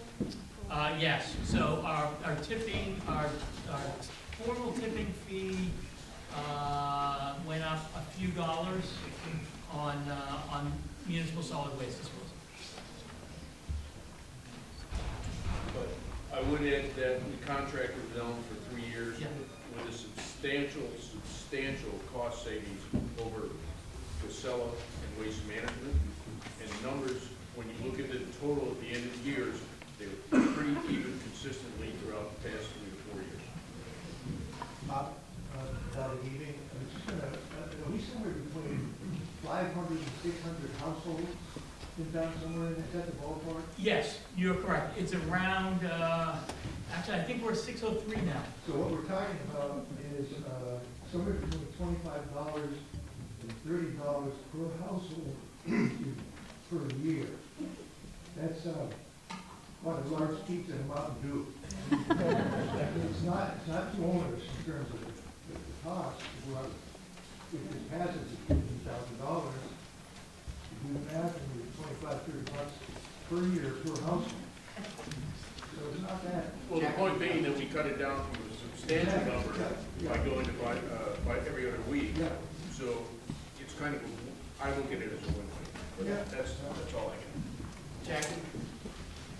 If I may add to one thing to consider when thinking about this warrant article is that if it gets voted down and recycling services are discontinued, if the town decides that we want to get back into recycling again, it has to go out to bid. It will be much more expensive because we have a contract right now with ELM that will be extended to match our trash contract.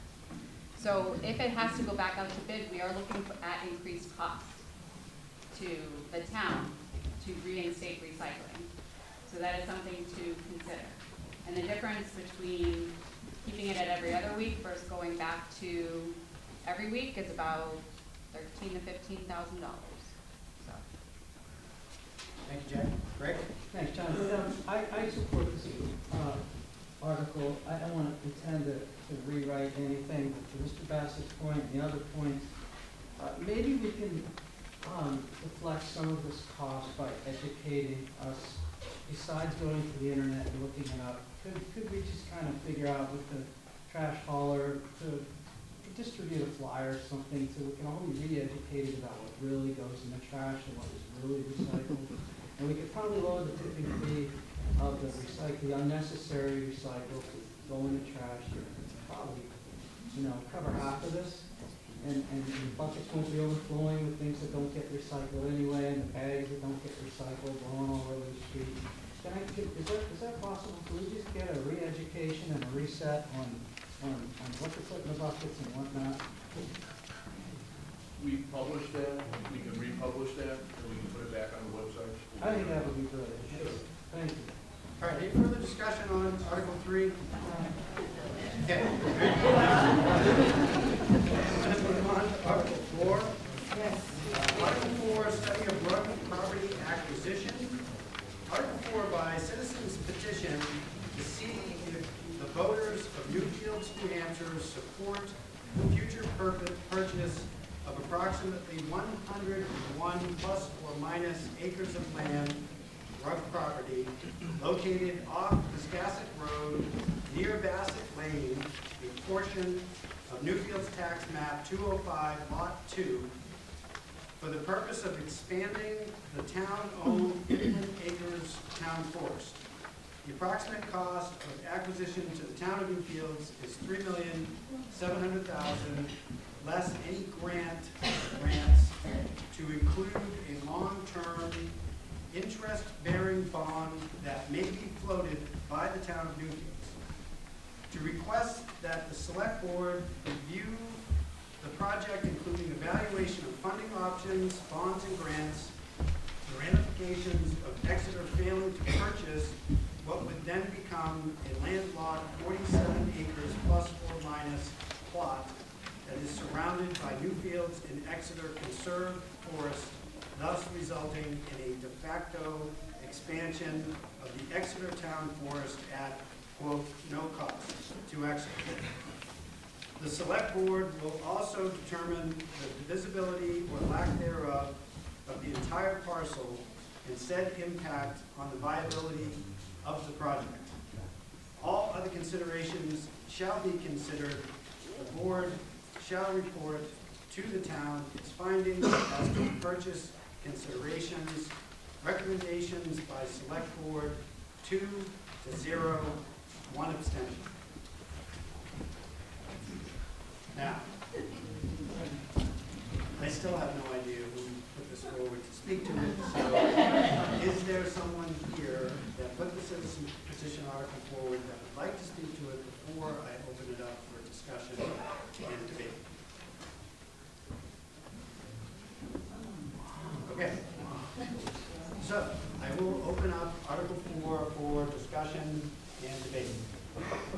Questions, comments, or otherwise on Article 4? Derek, right. Derek, right. First off, I want to say that we were never contacted or asked about Article 4. We have no, we're basically not for Article 4, so it feels a little bit like a political black stack play to try to get confusion on the issue. Just want to make sure everybody's clear that if you vote yes on 4, you're voting no on 1. So we're not, as a family, behind this at all. So there's no, we were real surprised to see this come up without any contact with us.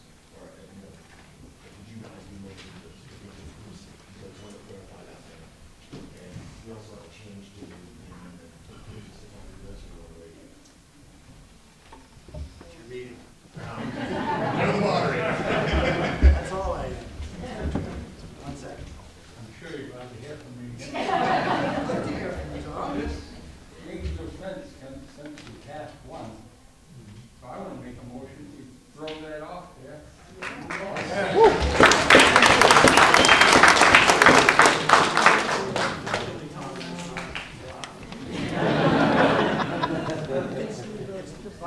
The state of New Hampshire has restricted. I'm sorry? You have to put that on when you already, it doesn't make any sense. One form or another, Article 4 will end up on the ballot on March 12th. Okay. We can amend it to something. Brings up Mr. Ruggs' point. You ready for change? Yep. Yes. This one article? Yeah, I just wanted to make really clear, I know it's hard to hear from the front. Did everyone in the back hear what Mr. Ruggs said? Yes. A pretty important point. I just want to, sorry. I just want to make sure that everybody understands that when Article 4 was put together, it was never with our consent or anybody asking out, are you guys behind doing this also? The answer is no. So if you vote yes on 4, you're voting no on 1. So like I was saying before, this feels a little bit like a politically motivated motion put forward to kind of confuse the, cloud the waters, right? So if you think 4 sounds great, it's not. It's the opposite of great. It means no.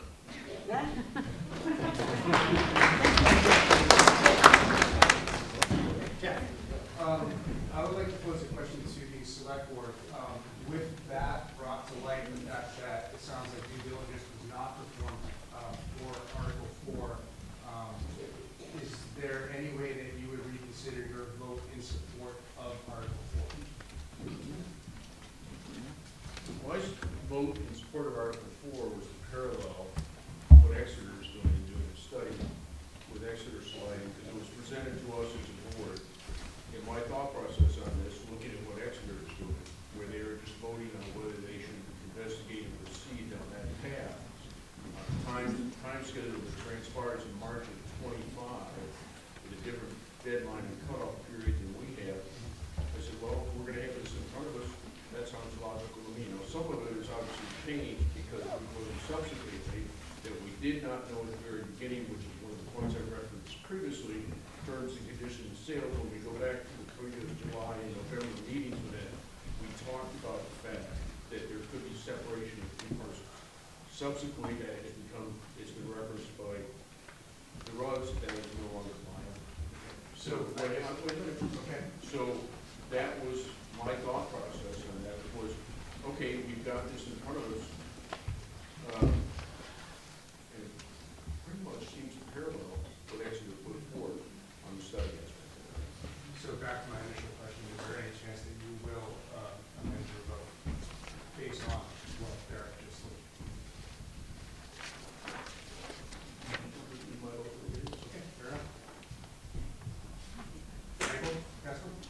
Same, I echo what Ogie said. I mean, at the time this was presented to us, there was a lot of information there, and it's, you know, again, the information that was presented tonight, on both sides of the issue, with the impact to the town and with the sale of the land.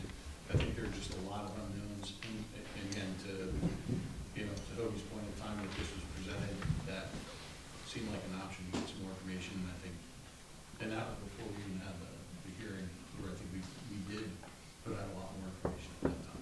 So, thank you. Yep.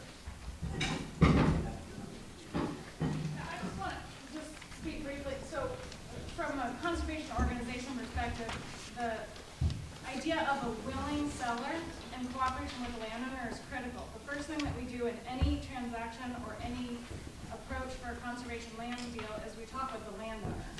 So I think it's really concerning and telling that there was zero coordination with the landowner or the project team about the article that's being passed, and it's concerning to me that it's being supported with zero coordination with the landowner. So you can't put, I mean, it doesn't make any sense to put forward a warrant article that the landowner doesn't support and literally will not sell you the land if it's passed. So that's where it is. So a vote for the article means stopping the project. So I think it's pretty clear, you know, what that is, and that you're trying to do a government motion without the landowner support.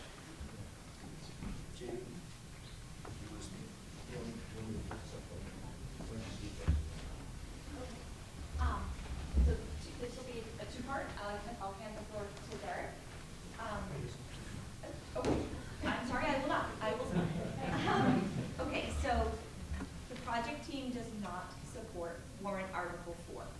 That is the blanket statement. On the vote in March, it's a no from a supporter standpoint. Tonight, as we've learned, we can't eliminate it. We can't strike it out. With articles like this, we can't change intent. So we would like to propose an amendment to warrant Article 4, which, can I read what our amendment is? Sure. Okay. We would like to add this verbiage.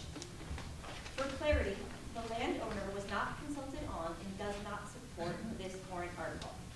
If it passes and warrant Article 4 is interpreted to supersede Article 1, the landowner will not continue with the sale to the town. So, tricky, but the vote on this is a yes to add the verbiage, and then a no in March. I can give you this if you need a copy, or you might have a clean copy. That is all I have to say about it. If you'd like to keep going, if there's any, I don't know. Education.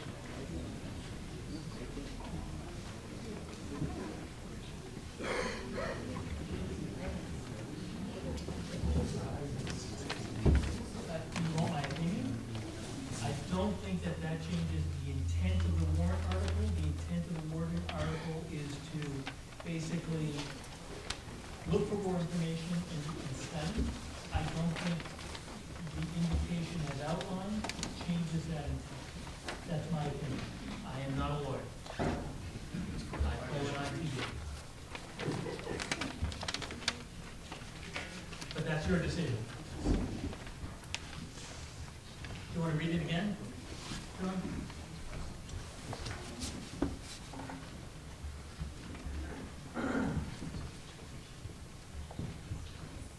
So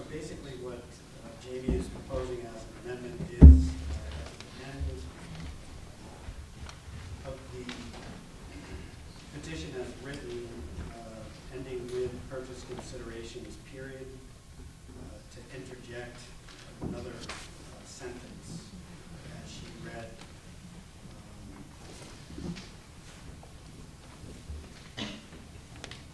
So that sentence as she read was for clarity, land was not consulted on, does not support this warrant article. If it passes, warrant article 4 is interpreted to supersede article 1, the landowner will not continue the sales of the town. And again, John, the reason I say that is the action in this warrant article begins with to request that the select board review, et cetera, I don't think that that language changes the intent of what is indicated as the actions to be taking place in the warrant.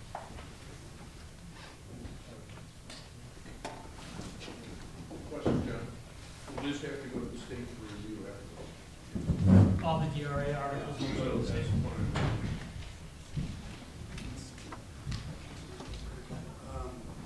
One second before we take a second here. Go ahead. Kevin? Hi. Kevin Ryan, Deerfield. So just a couple of quick questions here. This is a citizen petition, just as the first one was. So is there anybody here who wants to speak to this? We did ask that question. We asked that question. Someone is there was a proper vetted form signed by registered voters, more than the required amount that was submitted to the town. Beyond that, it doesn't say which one was necessarily the one. One second, Greg. Carolyn?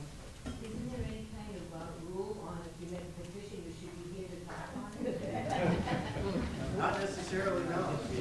It's been warned to the public as part of the warrant for the town. So if the petitioner wanted to be here to discuss it, they certainly have the opportunity, but it doesn't mean that they have to.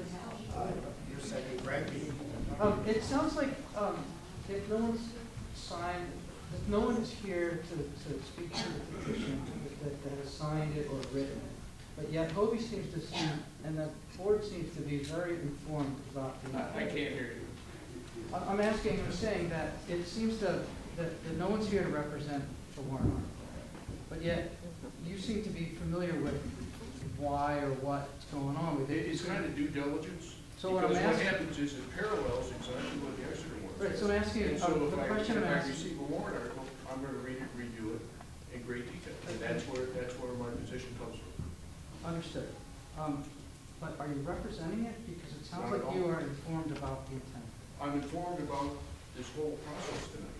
And if you like, from soup to nuts, A to Z, I'm informed about it. Because nobody understands it. It's Vote on it. Sit down. Vote one and we're done.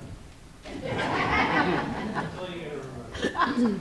We get to see this. Clarification question, Dana, Fairchild, 63 Bassett. You said that this will be on the ballot regardless? Correct. So aren't we voting on the warrant for everything else?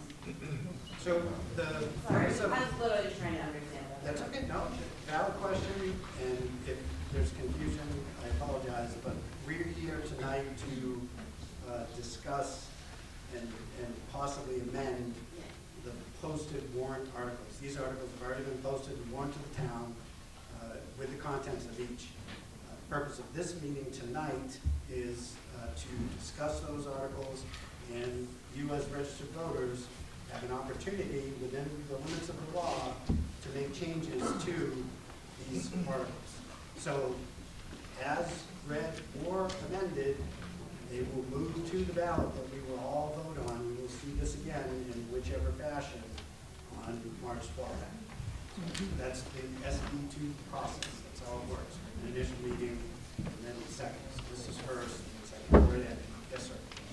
Brian Morgan, can I see a little clarity in this? Talks about the de facto extension of Exeter. Is that, can you play that out for me? I can't. I just don't understand, is that a real thing that happened? I don't know. Okay, cool. It's It was just written, language, so it's just language. we have an Exeter representative here. could certainly ask her, I mean, Because if we all pass for one, we're all about one, and all of a sudden we apply a line that doesn't exist, it's not gonna, where's it go? Are you gonna sell it? I mean, is Rug gonna sell it? I guess I'm just, like, is it all or nothing? I'm just confused about that. yeah, they didn't propose this warrant article. So No, I know, I'm just trying to, are you guys aware of four in that whole piece of the tobacco? In Exeter, Yeah. it has not been addressed. Right. No. That was curious. Maybe Lynette or Jamie may be able to shed some light on that for you. Do you guys have a response? So there has been a survey of the park, just to be really clear, there's a parcel in Newfields, that's 101 acres we're talking about, there's 3 parcels in Exeter. The parcels are divided by the town line, so I have no idea what de facto expansion of Exeter means. Derek? We are not giving our land to Exeter. Us giving our land to Exeter, that's just not a reality. That's why I was really confused with this warrant article came forward, because it's full of misinformation. We're not giving our land to Exeter. We're not making Newfields buy it and Exeter get it for free. It's a bunch of, as Tom said, it's a bunch of bull. Thanks, Darren.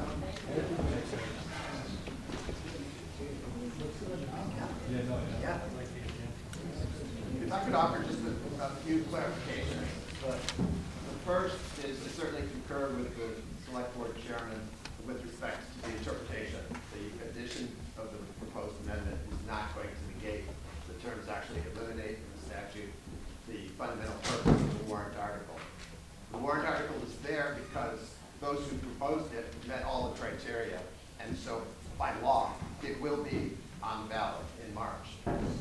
Why it's so important to consider the amendment, and I know I'm crossing the boundary a little bit, is that everyone here in this room will have the benefit of this discussion, but not necessarily the case for those who go to the polls.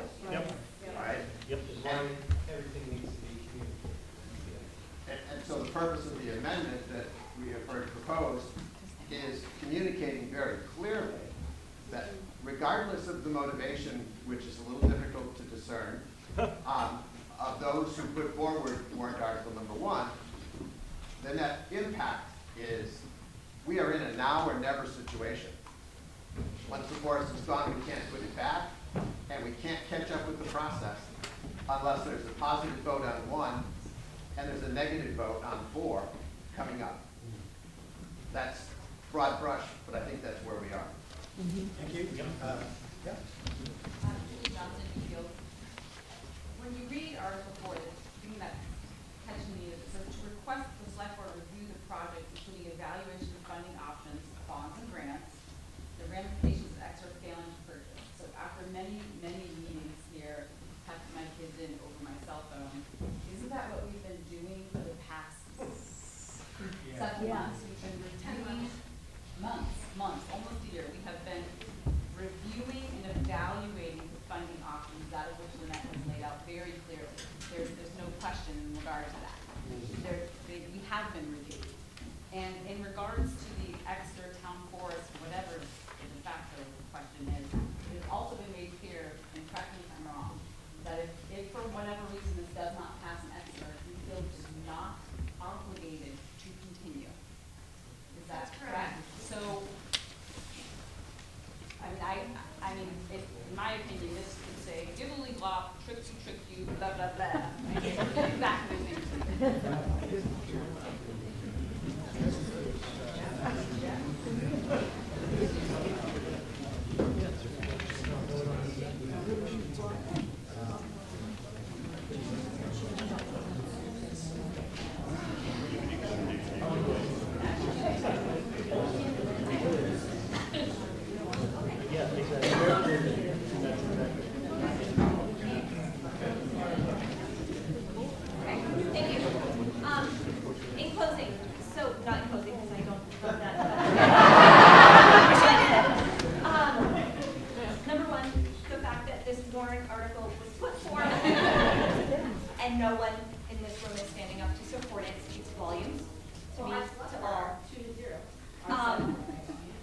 rewrite it.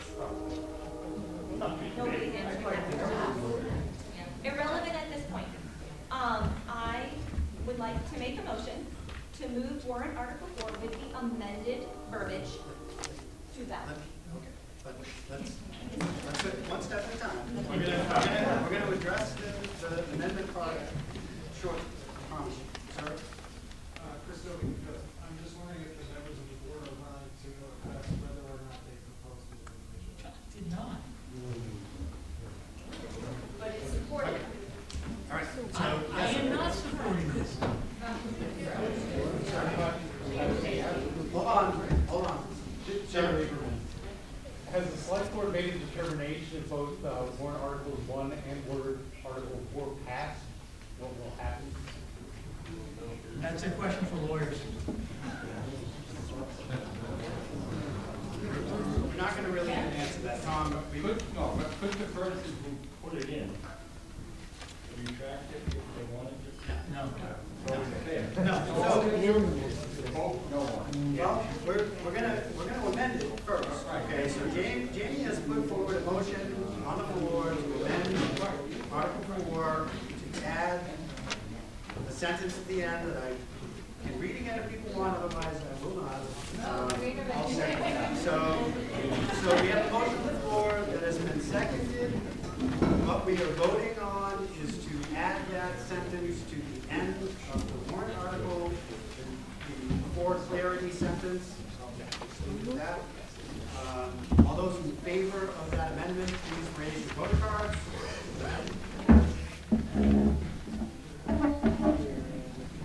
All those opposed, please raise your voter cards. Motion passes. Any further debate or discussion on Article 4? Jeff? I would like to pose the same question that I previously posed to the select board. Is there any chance that you would change your vote of support to the article with the new language? I agree. Very blue. Should I see from the question or from the vote? No, I'm going to say that. So you're going to change your position? It's become a moot point. Okay. Thank you. Mike? Same, I think that the amendment's a clarification. I think that's fine. People understand it better. So just to confirm, we now have, instead of 2 supporting votes from the select board, we have 3. Does it matter?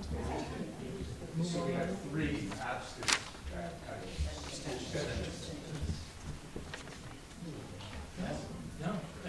No, at deliberative session, after anything gets amended, the board is allowed to reconsider its vote that will be indicated on the ballot. Sorry, I'm not changing mine. You are restating that vote. Oh, yeah. You're asking the other. We just did. Yeah, we just did. But then I got money. So can you clear up again what the ballot will be in March? Will it say 2 votes in support of, or will it say 3 abstentions? No, say 3 abstentions. Okay, thank you. That's where we get confused. Yeah. Thank you. Thank you. No, I was just clarifying the process. No, I was clarifying the process. Bobby? One more clarifying question. Sure. Right now it says recommended by the select board, blah, blah, blah. They're going to say, what will the board say? What will the board say? We'd have to check with DRA as to the proper wording for that indication. I don't know what it would say. DRA has specific language for that. We'll have to check with DRA. Do you have any concern that it might be unclear as to the support of the select board? It's DRA requirement on that whole thing. So whatever they say goes. Oh, yeah. State recommended by select board of 3%. My guess.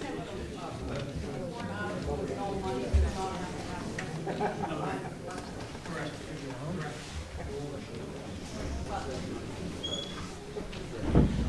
You'll probably lose your language. Lots of hands. Hold on 1 second.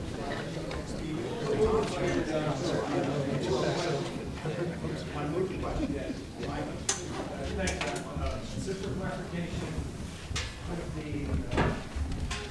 board recommends wording change.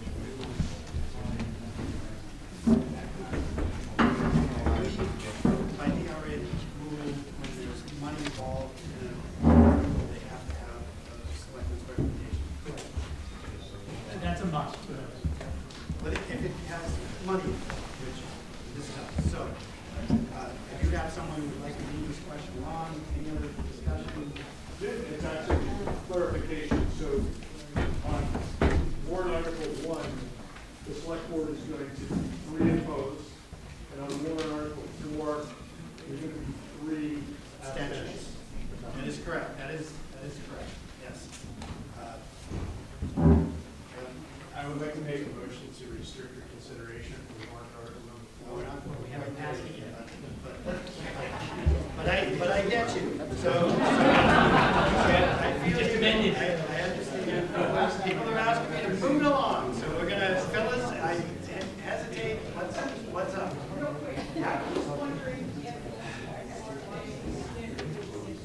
Yeah, that's pretty clear.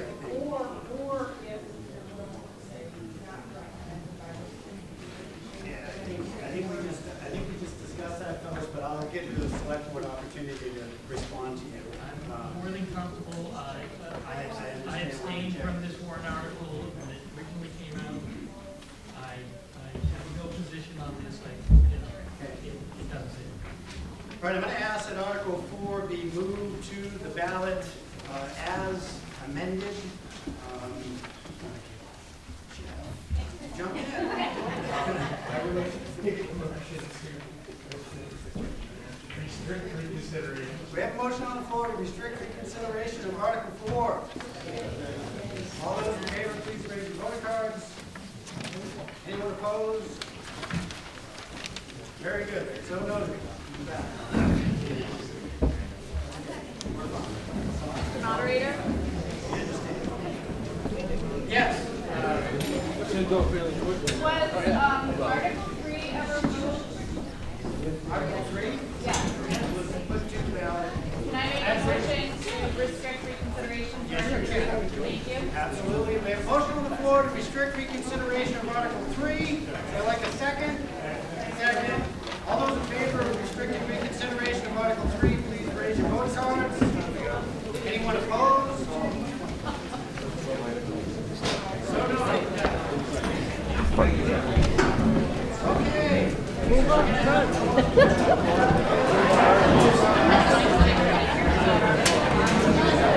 I know, really.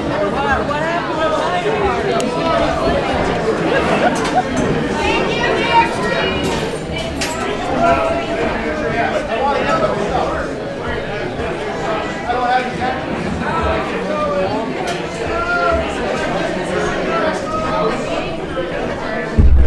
This meeting is not over. Please, everyone, respect. Thank you. Thank you. If you're leaving, please just do so. Out. Please don't bring up some. Have our meeting finished, please. Thank you.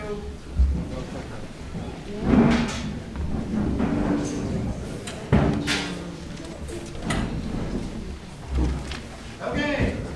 Article 5. Shall the town of Newfield raise and appropriate the sum of $50,000 to be added to the fire truck capital reserve fund previously established for the future purchase of a new fire truck? Recommended by the select board, 3-0, majority vote required. Is our fire chief still here? Yeah, sorry, I didn't see you sat down. You were standing before. Your seats now. There's seats now, yeah. You want to give a brief explanation of this, Jeff? Yeah, so this is a warrant article, most of you are familiar with, we've had this since,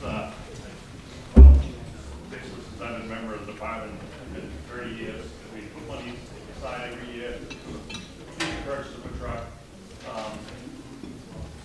Instead of coming up, trying to come up with, and coming to you guys and asking for a huge large amount of money, we put money away each year. And you'll see as we move along here, it's going to be another warrant article.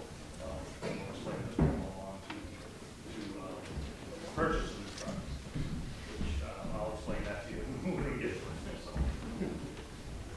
All right, anyone have any questions regard to Article 5? Now's the time to ask. Bobby? I know I said this, how much money is in that currently? Currently, we got about 468,000 in the account. Okay. Any other questions? Any other questions with regard to Article 5? There being none, I'll ask that Article 5 be moved to the ballot as read. Article 6, Fire Department Equipment Capital Reserve. Shall the town of Newfields raise and appropriate the sum of $2,000 to be added to the Fire Department Equipment Capital Reserve Fund, previously established? Recommended by the Select Board, 3-0, majority vote required. Okay, this is again, we started this one maybe about 10 years ago, and this is for what we consider major purchases, jaws of life, air packs, you know, large $50,000, $60,000, $70,000 purchases, so we wouldn't inflate our budget, you know, when it comes time, like air packs are good for about 15 years. So we put money away each year for that, so we don't come in one year and you see my budget, you know, skyrocket or a warrant article for a major purchase. Any questions with regard to Article 6? Bobby? Any questions? You have an idea how much is in that fund? Bobby's asking how much money's in the fund. This one's just over, I believe, $9,000. Okay. Yeah, I think that's it. Okay. Any other questions with regard to Article 6? Being none, I ask that Article 6 be moved to the ballot as read. Article 7, non-lapsing fire truck payment.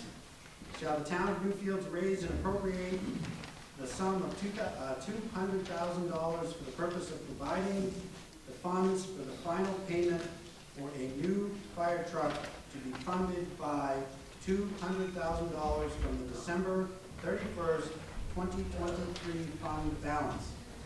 This appropriation will have no impact on property taxes. This scheduled warrant article will be a non-lapsing appropriation per RSA 32:7, Section 6. It will not lapse until the fire truck purchase is complete or on December 31st, 2027, whichever is sooner. Recommended by Select Board, 3-0, majority vote required. Say it. I'll speak a little bit on this, and I'll let the selectmen help me out with this. So one of the problems with purchasing a truck now is it's, from the day we sign the contract, it's 825 days before we get the truck. So, obviously we don't have enough money in our capital reserve to buy the truck. We are behind in purchasing a truck for our schedule.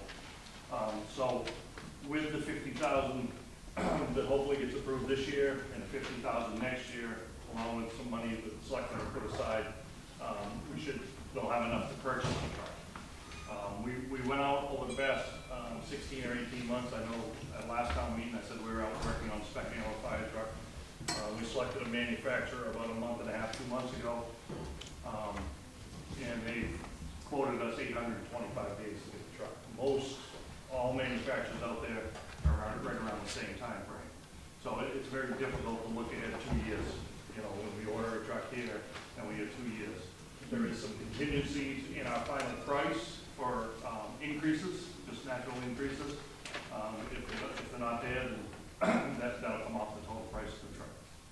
So the selectmen, I think they did a wonderful job trying to figure out how we were going to do this without having, you know, the money in hand.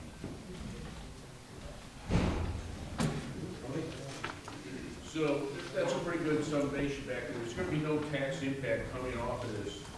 And it's going to replace 2 old trucks that are going to be sold. Probably maybe those will net, what, $20,000? Yeah, so this is one truck that's going to replace 2 of our old trucks. And it will fit the barns. That's a common question. We'll get rid of 2 trucks. So basically, I think the easiest way to think of it will be placing $200,000 quote unquote in an escrow, non-lapsing. And then when we add up the funds from what we've got in the account now, adding another 50,000 this year, another 50,000 hopefully in 25, another 50,000 in 26, we'll have basically the 800,000 that we need for the purchase of the truck. Now, there's also a $20,000 cost contingency that if we need extra equipment or prices go up to a certain point, and it's a trade-off, so that's kind of an insurance policy, and if we don't spend it, it doesn't tap on the final bill. It locks in the truck, and it precludes the financing. It allows us to get the truck with our name on it, and so then it's in a process where it's designated for us, and we as a select board control the disbursement when the time comes for getting the funds to the manufacturer, which is somewhere in the Midwest. Yeah, Iowa. Yeah, in Iowa. So it's a smart move, precludes us from getting tagged with interest, precludes us from taking a loan out on it. And the select board voted 3-0 for this. Any other questions on Article 7? Being none, I'll ask that Article 7 be moved to the ballot as read. Article 8, 175th Town Celebration. Shall the town of Newfield raise and appropriate the sum of $5,000 for the 175th Town Celebration festivities? Recommended by Select Board 3-0, majority vote required. Folks want to speak to this? So we've been doing this the last few years, putting money in the warrant article for the celebration. For the 175th, it's a multi-day celebration. So we've got a website built now, and you can go and visit that. But basically, you know, we've really kind of up the game for what's going to be planned this year. The fireworks alone were $6,500. We just got that done last night. So again, multi-day event, a lot of prep, a lot of money required to pull this off, and I think 5,000, you know, covered us just fine. Quick question, because I was one of the 7 people here last night, but where did the 65, and as you approved the fireworks for $6,500, where did that money come from? So, the last couple of years, we've had warrant articles for the 175th, putting it into a fund specifically for this. The Celebration Committee also has a budget. So out of both the 10,000 that have been put in trust plus the fund for the celebration, assuming this passes, you know, we'll have more than enough money for the, we do now, we have the money there. Any other questions regarding Article 8? Yeah, we, the last 2 years, we put in $5,000 each year. Yep. And then this doesn't necessarily go into the trust fund because it's the same year, so we're just doing an expenditure. We don't like putting it in and taking it right out. Anyone else have any questions? It is the 175th celebration. To the board right out front, all the information's right out. Time out. Time out. Fine ornament. Yeah. No further discussion on Article 8. I'll ask that Article 8 be moved to the ballot as read. Is there any other business that anyone would like to bring before this group before we adjourn? Yes, sir. Congratulations.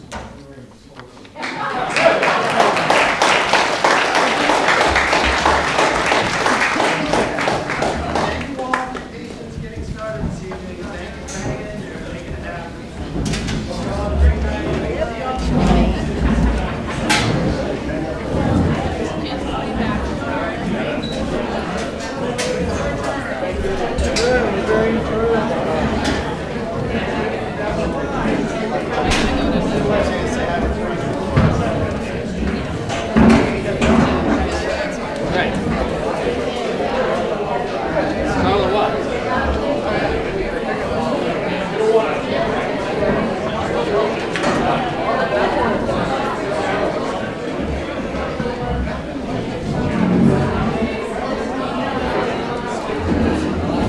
No, she just dropped it.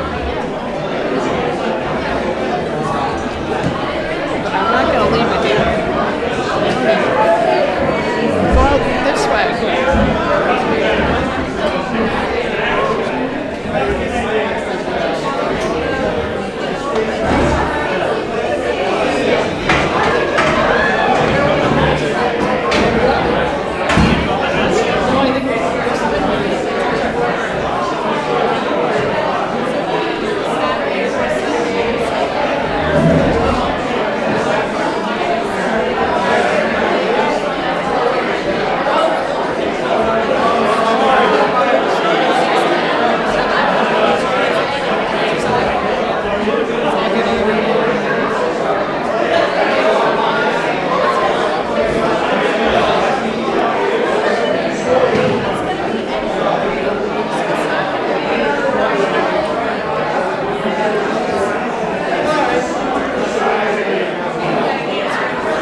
hope I didn't say anything.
Okay, thanks, Michelle. Good seeing you. Say hi to everybody.